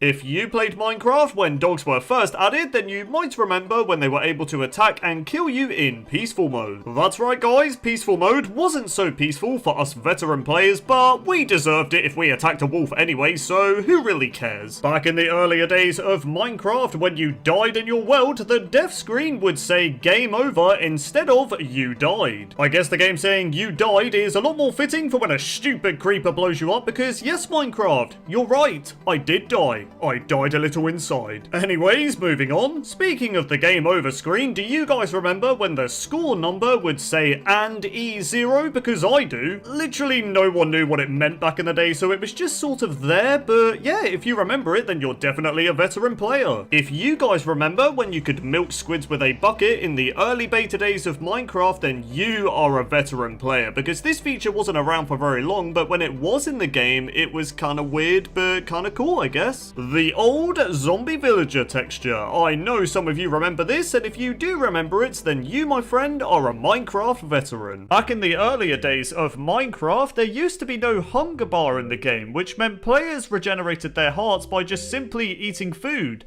It was a lot simpler back then, and if you remember this, then you are a veteran player. At one point in Minecraft, bows were quite overpowered because you could shoot them ridiculously fast and spam click arrows. It was insane. One thing I especially remember in the old days of Minecraft is when food didn't stack. It was one of the most annoying things in the game. I would remember having a full inventory of raw pork chops, and it was just so annoying. If you remember this door sound, you are a veteran Minecraft player.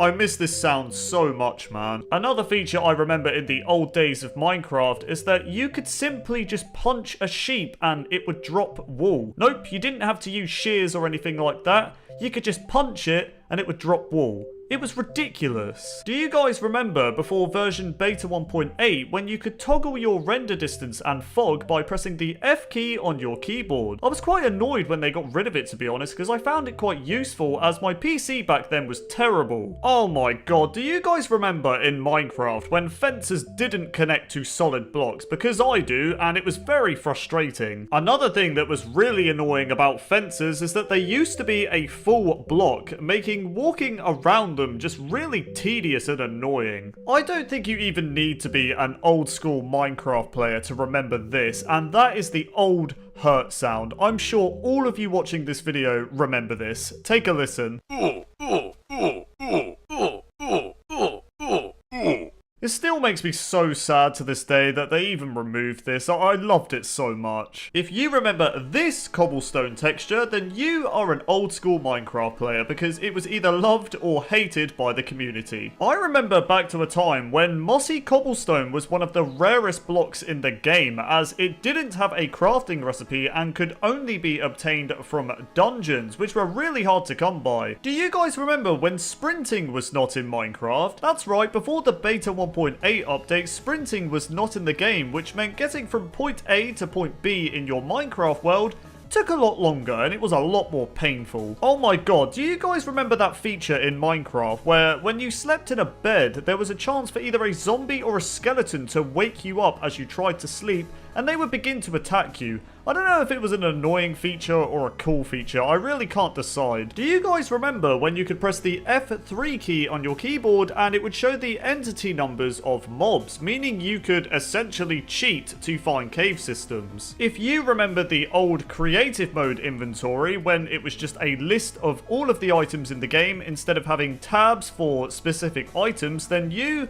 are a Minecraft veteran. I remember this old creative mode inventory and it was really annoying to navigate through. I really prefer the new one. Do you guys remember back to a time where pigs were the only animal in Minecraft that would drop food? Sheep, cows and chickens didn't drop any food, which was kind of frustrating to be honest, and it made finding food quite difficult. I'm sure a lot of you old school players will remember when the chest was a full block and looked like this, and the fact that it didn't have an open and closing animation. Chests were a lot more simple back in the day. Do you guys remember when mobs weren't as smart and they couldn't walk around walls, for example? This basically meant that creepers would just jump scare you when you would walk past the wall, and it was terrifying.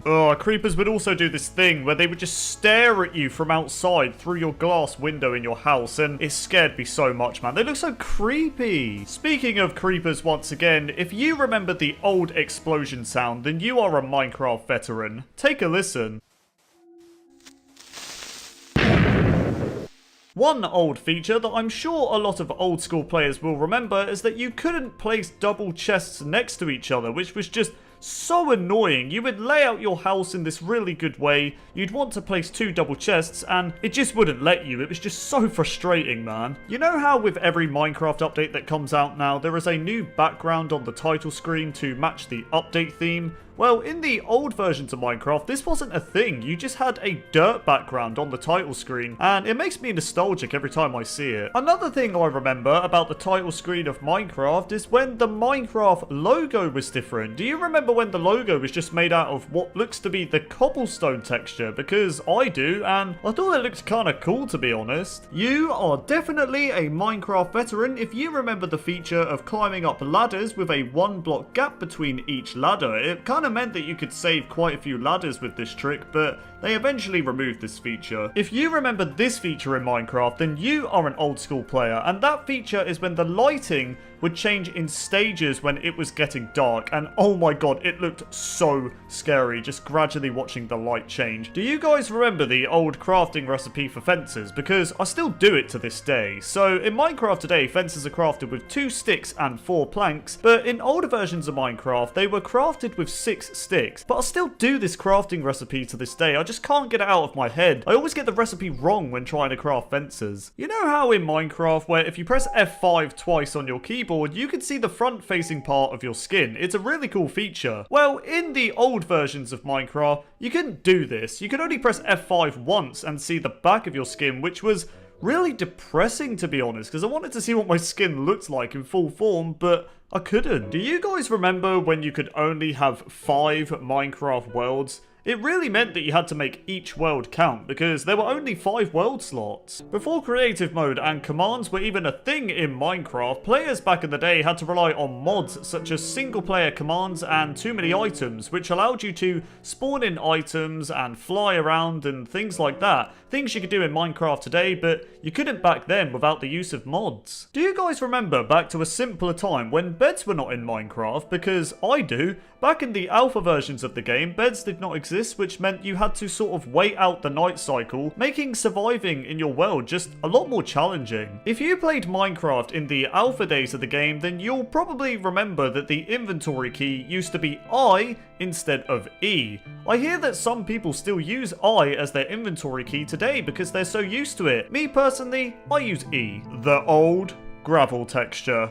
I know some of you remember it. For some reason, back in the earlier days of Minecraft, zombies dropped feathers. I'm sure some of you remember this, and it was just a little bit weird, to be honest. I remember going out to kill zombies for feathers just so I could make arrows. Oh my god, I'm sure a lot of you Minecraft veterans will remember the world generation of the alpha and beta days of Minecraft. It looked absolutely insane. Some of the mountainous terrain you would get was just, it was mind-blowing. Just look at it. If you remember watching the Yogscast original survival series, then you are a Minecraft veteran. Take a look. Hooray, Minecraft! We've created a new server and we're going to show people how to play Minecraft, how to survive the first night. Oh Beautiful. my god, it's terribly snowy. What on earth happened here? This game is beautiful. It is. Made by a single man. Yeah. So this is it. This is the game. This is us Minecraft. surviving the first night. It's just us in the dark. Oh, it brings back so many memories, man. If you thought max enchanting at 30 levels costs a lot in Minecraft, then think again, because when enchanting was first added, max enchanting on tools and armor cost 50 levels, which was insane. On top of that, before the feature of having to use lapis to enchant was added, enchanting tools or armor at level 30 would take all of your XP for that one tool instead of taking 3 levels, which was just insane. You would spend so long grinding for those levels just to use it on one item. Another enchanting feature that old school players will remember is that you couldn't see what enchantment you were going to get at all. In Minecraft today, you get shown one of the possible enchantments you will get on an item, but in older versions of Minecraft, you had to just risk it and see what you would get, which was just, oh my god, it was so frustrating. I remember a time where you could activate and ignite TNT by just simply punching it with your hand. You didn't need flint and steel at all, which was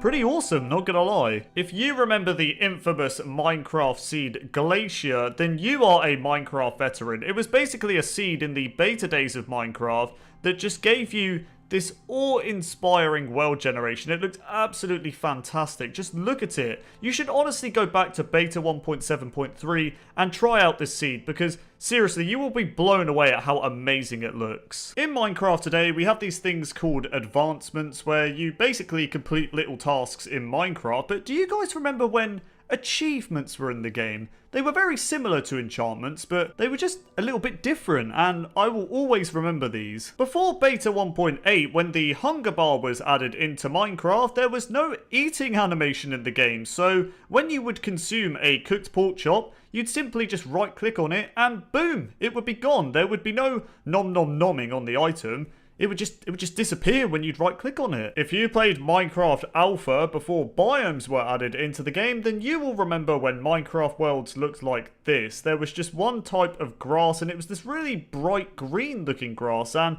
I have to say it made your Minecraft worlds look very bright but very unique. Do you guys remember this? When you or your friend died in Minecraft, their body would just disappear and die instead of having a death animation, which looked a bit weird, not gonna lie. Do you remember when village structures were added in beta 1.8, but no villagers were added to spawn yet, making the village itself very creepy and sort of empty? I remember playing the game and just encountering a village, but there was just nothing there. It was just really weird to be around it. Oh my god, another thing I remember is when mining the crafting table and the furnace took absolutely ages. You could use an axe on a crafting table, it would still take forever. Use a diamond pick on a furnace, it would still take forever. You probably don't even need to be a Minecraft veteran to remember this, but do you remember when you could spam click your sword? I'm sure a lot of you do, and a lot of people got mad when this was changed. Were you guys one of them? Let me know in the comments below. I'm sure some of you remember back to a time where fire in Minecraft used to spread insanely fast, so if you started a fire in your world,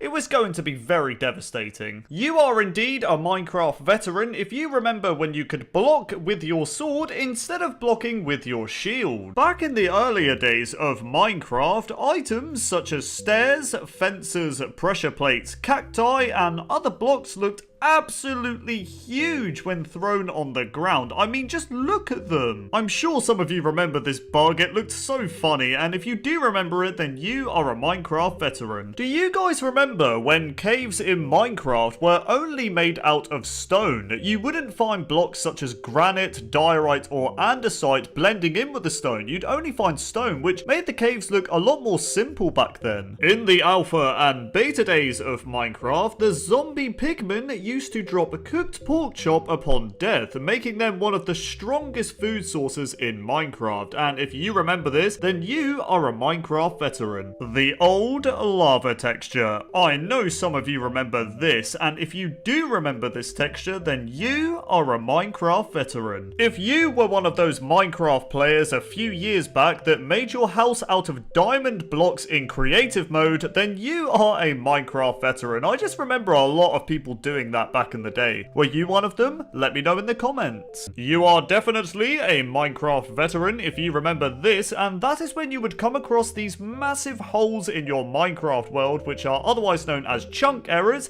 and they'd look like this. Oh my god, if you played Minecraft in the alpha days of the game, then you will remember how annoying this was, and that was when leaves didn't decay after you broke a tree. It was so frustrating. You know, you'd just be chopping down a bunch of trees in your world, and then you'd notice that all the leaves from that tree aren't disappearing because they wouldn't decay unless you manually broke them yourself. Back in the earlier days of Minecraft, there was a time where the infamous enchanted golden apple had a crafting recipe. That's right, the enchanted golden apple, or the notch apple, could be crafted with 8 gold blocks and 1 apple, which some considered to be quite overpowered due to the effects of the apple giving the player. This resulted in the crafting recipe for the enchanted golden apple to be removed in the 1.9 combat update in 2015. You can still find enchanted golden apples in your Minecraft world, but they are extremely rare and can only be found in structures such as dungeons and mineshafts. But with all that said, if you remember the crafting recipe for the notch apple, then you are a Minecraft veteran. Oh my god, do you guys remember when creative mode was first added in beta 1.8 and mobs could attack you? It was the most most annoying thing ever. I'd be building my house in creative mode, you know, peacefully, and a creeper would just come up to me and blow it up. Do you guys remember when you couldn't toggle your brightness in Minecraft? Because I do. This resulted in cave systems back in the day being extremely hard to see in. If you didn't have any torches, you were not able to see anything in caves. Nowadays in Minecraft, you could literally have your brightness on full and explore a cave and sort of see without even having a torch. It's kind of crazy. Do you guys remember back to a time when you would find dungeons generated on the surface in your Minecraft world? Because I do. You'd just be walking around in a desert biome, minding your own business, and suddenly you'd come across this big square hole with either an exposed dungeon in it or a dungeon that's just covered in some sand and would require you to dig it out. I also remember the spawner and the two chests having a sand block on top of them, making you know exactly where they were when clearing out the dungeon. I remember back to a time when cookies were one of the hardest foods to obtain in Minecraft, and I will tell you why. So cookies in Minecraft are crafted with wheat and cocoa beans, but cocoa beans in the beta days of Minecraft could only be found in dungeon chests. That's right, you couldn't find them any other way, making them extremely hard to find. It wasn't until version release 1.3 where cocoa pods were added to spawn on jungle trees, making cocoa beans a bit easier to find and cookies a bit easier to craft. But yeah, if you remember how rare cookies were in the beta days of Minecraft, then you are a Minecraft veteran. In the beta days of Minecraft, bone meal was extremely overpowered, as using it on trees or wheat farms, for example, would grow them instantly instead of growing it in stages. This resulted in bone meal being significantly nerfed in version 1.5, as you now have to grow the tree, for example, in stages. But yeah, if you remember the old bone meal where it instantly grew a tree, then you are a Minecraft veteran. At one point in Minecraft's development, there was a bug that existed in the game where wooden slabs could only be broken if they were broken by a pickaxe. That's right, axes didn't work, you couldn't use your fist or anything, you had to use a pickaxe, and it was very strange. And if you remember this, then you are a Minecraft veteran. This next feature is going to sound really random, but if you remember when the villager had the testificate name tag above their head when they were first added into the game, then you are a Minecraft veteran, because they were added all the way back in beta 1.9 in 2011, which was a really long time ago. So yeah, if you remember this feature, then you are an old school player. Do you guys remember back to a time when finding diamonds in Minecraft was considered to be the end game, as there wasn't really much to do after finding them? That's right, we are talking back to a time when there wasn't enchanting for your tools, and there wasn't any abandoned mine shafts to explore, and there even wasn't the Ender Dragon to fight. All you could really do was go mining to find diamonds or build. It was very simple back then, but it was very beautiful. I might be one of the only players that remembers this, but do you guys remember when the stars that appear at night in Minecraft looked different in the old versions of Minecraft? So here is how the stars look in the old versions of Minecraft, and as you can see, they are absolutely massive compared to how the stars look today, because the stars in Minecraft today look a bit more realistic and slightly smaller and a bit brighter. But yeah, if you remember this, then you are a Minecraft veteran. Do you guys remember back to a simpler time when there wasn't a recipe book in Minecraft to help you craft items in the game? Because I do. I remember not knowing how to craft something, and it really bothered me that I had to just Google it, because you didn't get any help in the game. You had to figure out how to craft things for yourself, and I kind of liked that challenge, to be honest. Creative mode was added into Minecraft in version beta 1.8 in 2011. In beta 1.8, when you made a creative world, you would always spawn with a bunch of blocks in your hotbar, which I found kind of annoying, to be honest, because I'd always just swap them out for different items. Now, if you remember this, then you are a Minecraft veteran. Oh my god, do you guys remember back to a time when the max build height in Minecraft was 128 blocks? Because I do. I remember building up to the build height back in the day and seeing the clouds being level with me, which was really weird. Now the build height in Minecraft is 256, so it's double what it was back in the day. I might be the only one who remembers this, but do you guys remember in the old versions of Minecraft Minecraft, more specifically Alpha and Beta, when the animals would just jump around a lot more. I don't know what it was. You'd just be seeing a sheep, for example, just jumping all over the place. That's all they do. They just jump around until you killed them, I guess. You will only remember this if you are a Minecraft veteran, and that is when the texture for the steak in Minecraft today originally belonged to the cooked pork chop for the pig in the earlier days of Minecraft. That's right guys, before Beta 1.8, the pig was the only animal that dropped meat, which meant they used this texture for the cooked pork chop, and when the cow was given a food drop, they got the texture instead, and the pig got a new cooked pork chop texture, which of course looks like this. If you remember this Minecraft launcher, or this Minecraft launcher, or this Minecraft launcher, then congratulations, because you are a Minecraft veteran. Do you guys remember back to a time when the crafting table wasn't actually called the crafting table in Minecraft? Nope, instead it was actually called the workbench, and if you remember this, then you are a Minecraft veteran. Back in the earlier days of Minecraft, in the alpha and beta days of the game, swords in Minecraft used to be a lot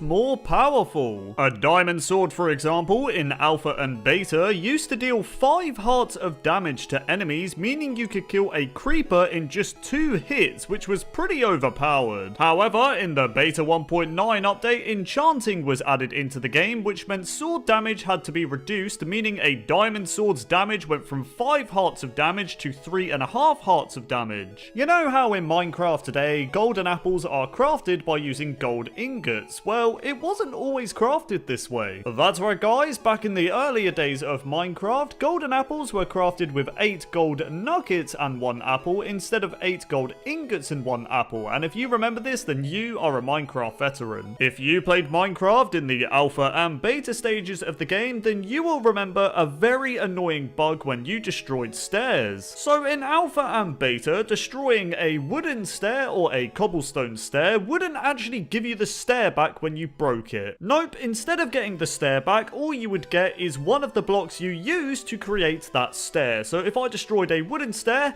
I'd only get 1 wooden plank back, and I was just like, alright, thanks for that. Most villagers that you come across in Minecraft today will probably have these grass pathways that look like this. However, if you played Minecraft a few years ago, you will probably remember that the villages were made out of gravel pathways instead of grass pathways, and the gravel pathways looked like this. But yeah, if you remember the gravel paths in villages, then you are a Minecraft veteran. Which one do you prefer, grass or gravel? Let me know in the comments. Do you guys remember when the texture for wooden stairs and cobblestone stairs in the inventory looked like this? What on earth is this? They don't even look like stairs. Anyways, moving on. Do you guys remember back to a time when you couldn't shift-click items when transporting them from your inventory into a chest? Because I do. For example, if you wanted to move your diamonds, wood, and food over to a chest, you just have to slowly drag them over to the chest, which took a very long time, but that's just how things were back then. It was much more simple. Nowadays in Minecraft, you can just simply shift-click any item you want and it will instantly move over to the chest, and I love this feature so much. I'm so glad they added it into the game. Back in the earlier days of Minecraft, the desert temple used to be made out of wool instead of terracotta, and if you remember this, then you are a Minecraft veteran. The reason why I remember it so well is that I would always take the wool from the desert temple so I could make a bed on my first night. If you played Minecraft creative mode when it was first added in version beta 1.8, then you might be aware of a bug that existed at the time where you could hit mobs with your sword from a very long distance. I mean, look, I'm killing all of these mobs from so far away. How is this even possible? But yeah, if you remember this weird little bug, then you are a Minecraft veteran. If you played Minecraft in versions 1.7 and 1.8, then you might remember the super secret settings button that could be found in the options menu. Now, the super secret settings, when clicked, would switch between a bunch of different different shader effects, which looked very, very cool in my opinion, and I was very sad when they removed this feature, to be honest. If you played Minecraft before the addition of corner stairs and upside down stairs, then you are a Minecraft veteran. You know, you'd be building your wooden house in Minecraft and you could only place stairs in one type of way, making your builds look a lot more simple back in the day, and I'm sure a lot of you remember this. But then, in version release 1.2 and 1.3, you could now place stairs upside down and connect them on corners, adding a lot more detail to your Minecraft builds. If you remember this Mojang logo,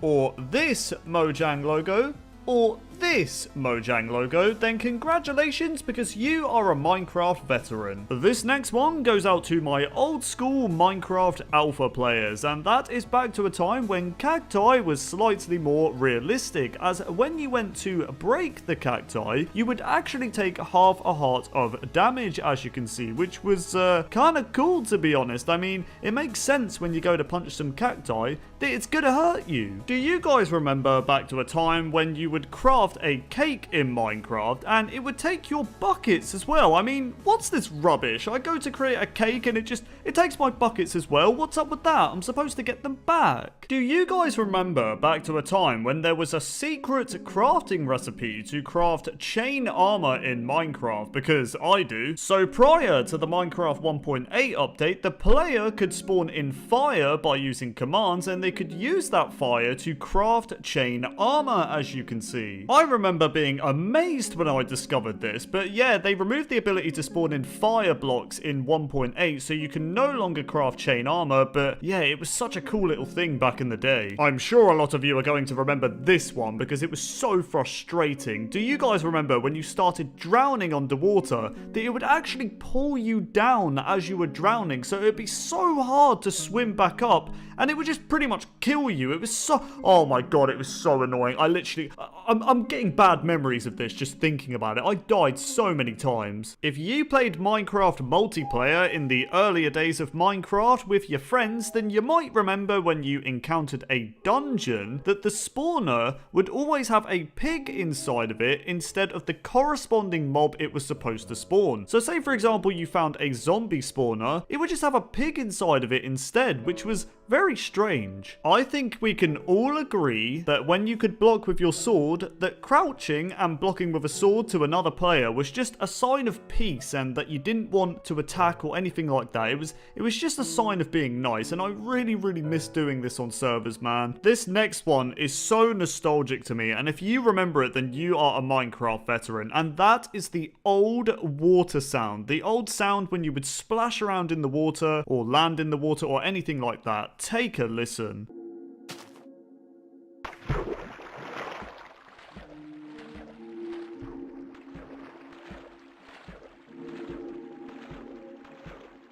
You know how in Minecraft today you have to type the command game mode creative to go into creative mode, or weather rain to make it rain? Well, originally you only had to type game mode 1 to go into creative, and this weird command known as toggle downfall to make it rain. Those were definitely very old school commands, and if you remember them, then you are a Minecraft veteran. Minecraft has definitely come a long way in terms of lighting, as we have these really beautiful looking lanterns now, and I love them a lot. With that said, do you guys remember back to a time when villagers had these really budget looking lamps that were made out of fences, wool and torches? Because I do. I mean, yeah, I could see what they were going for to make a lamp. I mean, lanterns didn't exist back then, but they didn't look very good, to be honest. I will give credit where it is due, however. That was the closest you were going to get to a lamp, to be honest. Anyways, moving on. I might be one of the only ones who remembers this feature, but do you guys remember when desert biomes would have these little lakes inside of them? Because I do. It didn't really make sense, but I'd always find a bunch of little lakes inside the desert biome. In Minecraft today, a desert biome has virtually no water, but back then, you'd find loads of these little lakes. Oh my god, do you guys remember back to a time when skeletons had absolutely terrible aim with their bow and arrow? Because I do. I mean, seriously, look at this. About 90% of this skeleton's arrows aren't going anywhere anywhere near me. His aim is, it's not so great. I mean, skeletons in Minecraft today are absolutely ridiculous. They pretty much have aimbot, to be honest, but skeletons back in the alpha and beta days, they weren't very good. I'm one of those people in Minecraft who love to tame a bunch of wolves and give them different name tags and different collar colors. However, back in the earlier days of Minecraft, you couldn't have different collar colors or name tags, which meant you would have a bunch of tamed wolves that would all have a red collar, and I'm sure a lot of you remember this. If you guys remember the old sounds for when you shot a bow and when an arrow landed somewhere, then you are a Minecraft veteran. Take a listen.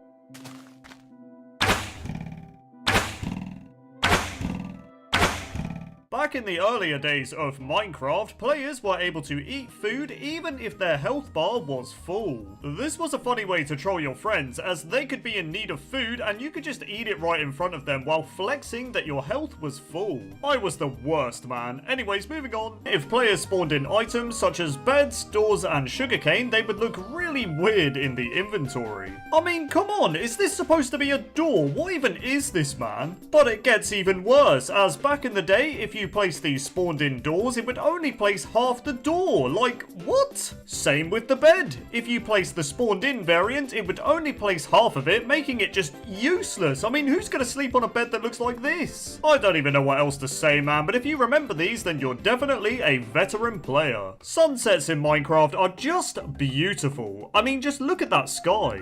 However, if you played Minecraft in the alpha days, then you might remember when the sky didn't change colour when the sun would rise and set. It looks so weird, man, I just can't unsee it. The old texture for diamonds. Now, the diamond texture wasn't even changed that long ago, but when I look at the old diamonds, I get so nostalgic, man. I mean, I think back to when I first found diamonds in the beta days and how happy I was. So yeah, the original diamond texture will always be the diamonds I know and love. Back in the earlier days of Minecraft Pocket Edition, a block known as the Nether Reactor core was in the game. So the Nether Reactor was a player-built structure that when activated would spawn a giant tower that was entirely made of netherite. Inside said structure, you would find nether-related blocks such as glowstone dust, nether quartz, and more. Zombie pigmen would also spawn and automatically become hostile towards the player. The Nether Reactor essentially acted as a substitute for the real Nether dimension due to it not being able to be added into Pocket Edition. But yeah, if you remember the Nether Reactor core, then you are a Minecraft veteran. Next up, we have the release of Minecraft Beta 1.8. Now, I know a lot of you Minecraft veterans will remember this update because it was massive. Beta 1.8 added sprinting, the hunger bar, more food, new world generation, villagers, mineshafts, strongholds, and so much more. Beta 1.8 was just that one Minecraft update that completely changed Minecraft forever, man. Do you guys remember the stone cutter? No, not that stone cutter, I'm talking about the OG one from Pocket Edition. This stone cutter was essential if you wanted to craft stone related blocks, as in Pocket Edition at the time you were not able to craft stone blocks in a crafting table. But yeah, if you remember this version of the stone cutter, then you're definitely a veteran player. If you were one of those players who got to play Minecraft in the snapshot phase for the 1.6 update, then you might remember when horse armor had a crafting recipe. That's right, diamond horse armor for example could be crafted with 6 diamonds and 1 wool. But yeah, when 1.6 was fully released, the horse armor crafting recipes were removed. But man, if you remember these crafting recipes, then you're just an old school player. There's nothing more to say. The rose. I miss the rose. I have mentioned the rose so many times on my channel that it's just becoming a meme at this point. I just miss it so much, man. I like the poppy, don't get me wrong, but why can't the rose and poppy just coexist with each other? Rest in peace, Rose, you will be missed. Speaking of roses, if you played the Pocket Edition version of Minecraft, then you will definitely remember the blue rose. Now, this blue rose was supposed to be a regular red rose, but due to hardware problems at the time, the rose had to be blue for some reason? Yeah, I don't really get it either, but if you remember this blue flower, then you're definitely a veteran player. Another feature in Minecraft Pocket Edition that veterans might remember was the ability to restore your health by sleeping. That's right, in the alpha versions of Pocket Edition, players could regenerate their health by sleeping in a bed, which was quite a unique feature if you ask me. But yeah, if you remember this, then let me know. If you played Minecraft in 2011, then you will definitely remember the Aether mod. Now, the Aether mod essentially added a new dimension called the Aether, which was described as being the opposite counterpart to the Nether. The only way to get to the dimension was by creating this iconic glowstone portal, which I'm sure a lot of you are familiar with. This glowstone portal became so popular that many players tried to activate the portal in vanilla Minecraft, only to be saddened that it didn't work. Okay guys, be honest, were you one of those players that tried to make a glowstone portal in vanilla? Come on, we're all friends here, we can be honest with each other, I won't judge you. Well, maybe I'll judge you a little bit, but you know. Anyways, moving on. The original Minecraft trailer. Released on December 6th, 2011, the original trailer for Minecraft now has over 150 million views, and man, every time I go back and watch it, I get so much nostalgia. Take a look. Let's go to a place where everything is made of blocks, where the only limit is your imagination. Let's go wherever you want to go. Climb the tallest mountains. Venture down to the darkest caves. Build anything you want. Day or night, rain or shine. 'Cause this is the most significant sandbox you'll ever set foot in. It's so beautiful, man. It gets me every time. If you played Minecraft during the alpha phase, then you'll definitely remember the play tutorial world button that you could never even select and play. That's right, for some reason the tutorial button was always grayed out, which made it quite mysterious, but I also found it really annoying because I wanted to see what it looked like. I mean, come on man, Minecraft console players had many tutorial worlds. This leads me to talking about the tutorial worlds on the Minecraft Console Edition. So if you were a veteran player for the Console Edition, you'll definitely remember the very first tutorial world from Title Update 1. This world included a tutorial section, 2 villages, a lighthouse structure, and the infamous castle with a library. And let's not forget that huge iconic Minecraft logo seen from above. It's just beautiful, man. The next tutorial world veterans will remember is the world from Title Update 3. Now this tutorial world is very similar to the TU1 tutorial world, except it included additional secrets. These secrets include a lever on the Minecraft world logo that would reveal a nether portal, as well as having an underwater glowstone tunnel by the castle that would lead to a chest containing diamond tools and armor. Next up, veteran players are sure to remember the tutorial world for Title Update 5. Now the TU5 world added a tutorial for sprinting and eating, since they were both added in this version of Minecraft. You'd also get 3 villagers, a mountain fortress, and best of all, the music disc quest. This quest pretty much allowed players to search the world for 12 different chests that would each contain a different music disc. But yeah, those are some of the tutorial worlds that were on Console Edition, but if you want a video on the rest of them, then let me know in the comments. If you played Minecraft in the beta days, then you might remember when the lighting on animals would just sort of bug out when they were swimming around in water. For example, these pigs are bobbing up and down in the water, but their texture keeps changing to a darker shade, which looked very interesting. The old sounds for rain. If you're a veteran player, then you're sure to remember the old sounds for rain, as it was just ear-piercingly loud, man. Take a listen and prepare your ears.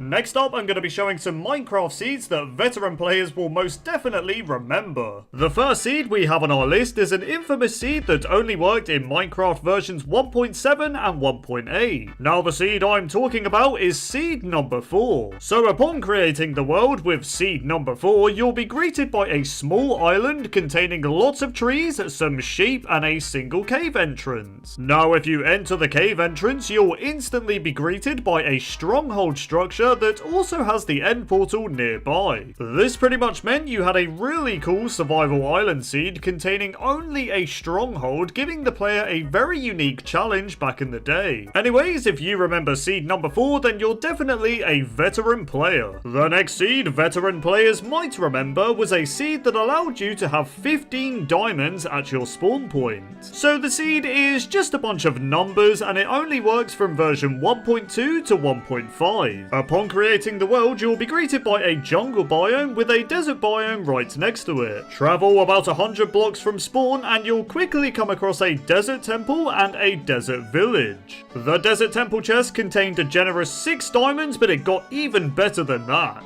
That's right, if the player checked the blacksmith chest in the village, you'd find 9 more diamonds, giving you a grand total of 15. Now, this diamond seed was very popular among players back in the day, and you could probably see why. Back in the earlier days of Minecraft, between versions 1.2 and 1.6, one of the most unique, never seen before seeds was discovered by the community. Now, the seed I'm of course talking about is a seed known as Dosia. So upon spawning in with the seed, you'll be greeted by a plains biome containing a village. However, next to said village, there is a stone brick structure that lies within the water. Now, this structure was actually the entrance to the end portal room that's found within strongholds. That's right, there's no stronghold structure to explore, just a singular end portal room surrounded by the ocean. Now, if you remember this seed, then you were very lucky to experience something that had never really been seen before. Ravines! We've all found one. Usually they'll contain some iron, some coal, or a creeper falling on top of you. However, back in the earlier days of Minecraft, a seed existed during versions 1.2 to 1.6 where a ravine would hand everything to the player. I'm not joking, creating a world with the seed on screen would bless the player with this infamous ravine at spawn. Now, this ravine was famous due to being generated with both a stronghold and a mineshaft. I mean, just look at this, man. The stronghold's located near the top while the mineshaft is near the bottom. On top of that, the ravine was deep enough to contain up to 15 exposed diamonds, but I'm pretty sure there was more than that. But yeah, if you recognize using this Minecraft seed back in the day, then be sure to let me know in the comments. The next seed we have on our list is another infamous seed from the beta days of Minecraft that was called the worst seed ever. Now, despite being called the worst seed ever, it was very popular back in the day for how good it was. Who would have thought? So upon spawning into the world, you're greeted by an exposed dungeon with a zombie spawner, which were very hard to come by in Minecraft beta. If you look closer at the dungeon itself, you'll notice there's a hole within it that leads into a cave system. Keep following the cave all the way down and you'll find multiple cave systems and a generous amount of diamonds. Keep in mind this was all found below your spawn point, so yeah, it was definitely not the worst seed ever. If you're a Minecraft veteran and a lover of generated structures, then you might remember a seed that was most popular during the 1.6 update. So the seed contained 2 exposed strongholds, a desert pyramid, and a village all within your spawn point, which was very lovely. As loot goes, it's not that bad either. The dungeon contained horse armor, name tags, and music discs, whereas the pyramid had diamonds and emeralds. So yeah, if any of you recognize this iconic seed, then let me know in the comments. Seed 404. You either remember it or have never heard of it. So Seed 404 was a Minecraft seed in the beta days that became extremely popular due to the community creating a challenge known as the 404 challenge. The aim of the challenge was to spend your first Minecraft day collecting as many resources as you can. However, as soon as nighttime began to fall, you had to walk over to this big patch of gravel that's found within the spawn point. Then you had to break the gravel and watch the rest of it fall as it reveals a deep cave system that plunges into darkness. In other words, the gravel revealed a very scary cave. The player then had to enter the unforgiving cave system and try to survive down there for as long as possible. You weren't allowed to use torches either, making it very difficult to see within the caves. So yeah, if you remember the 404 challenge from the beta days, then you're definitely an old school player.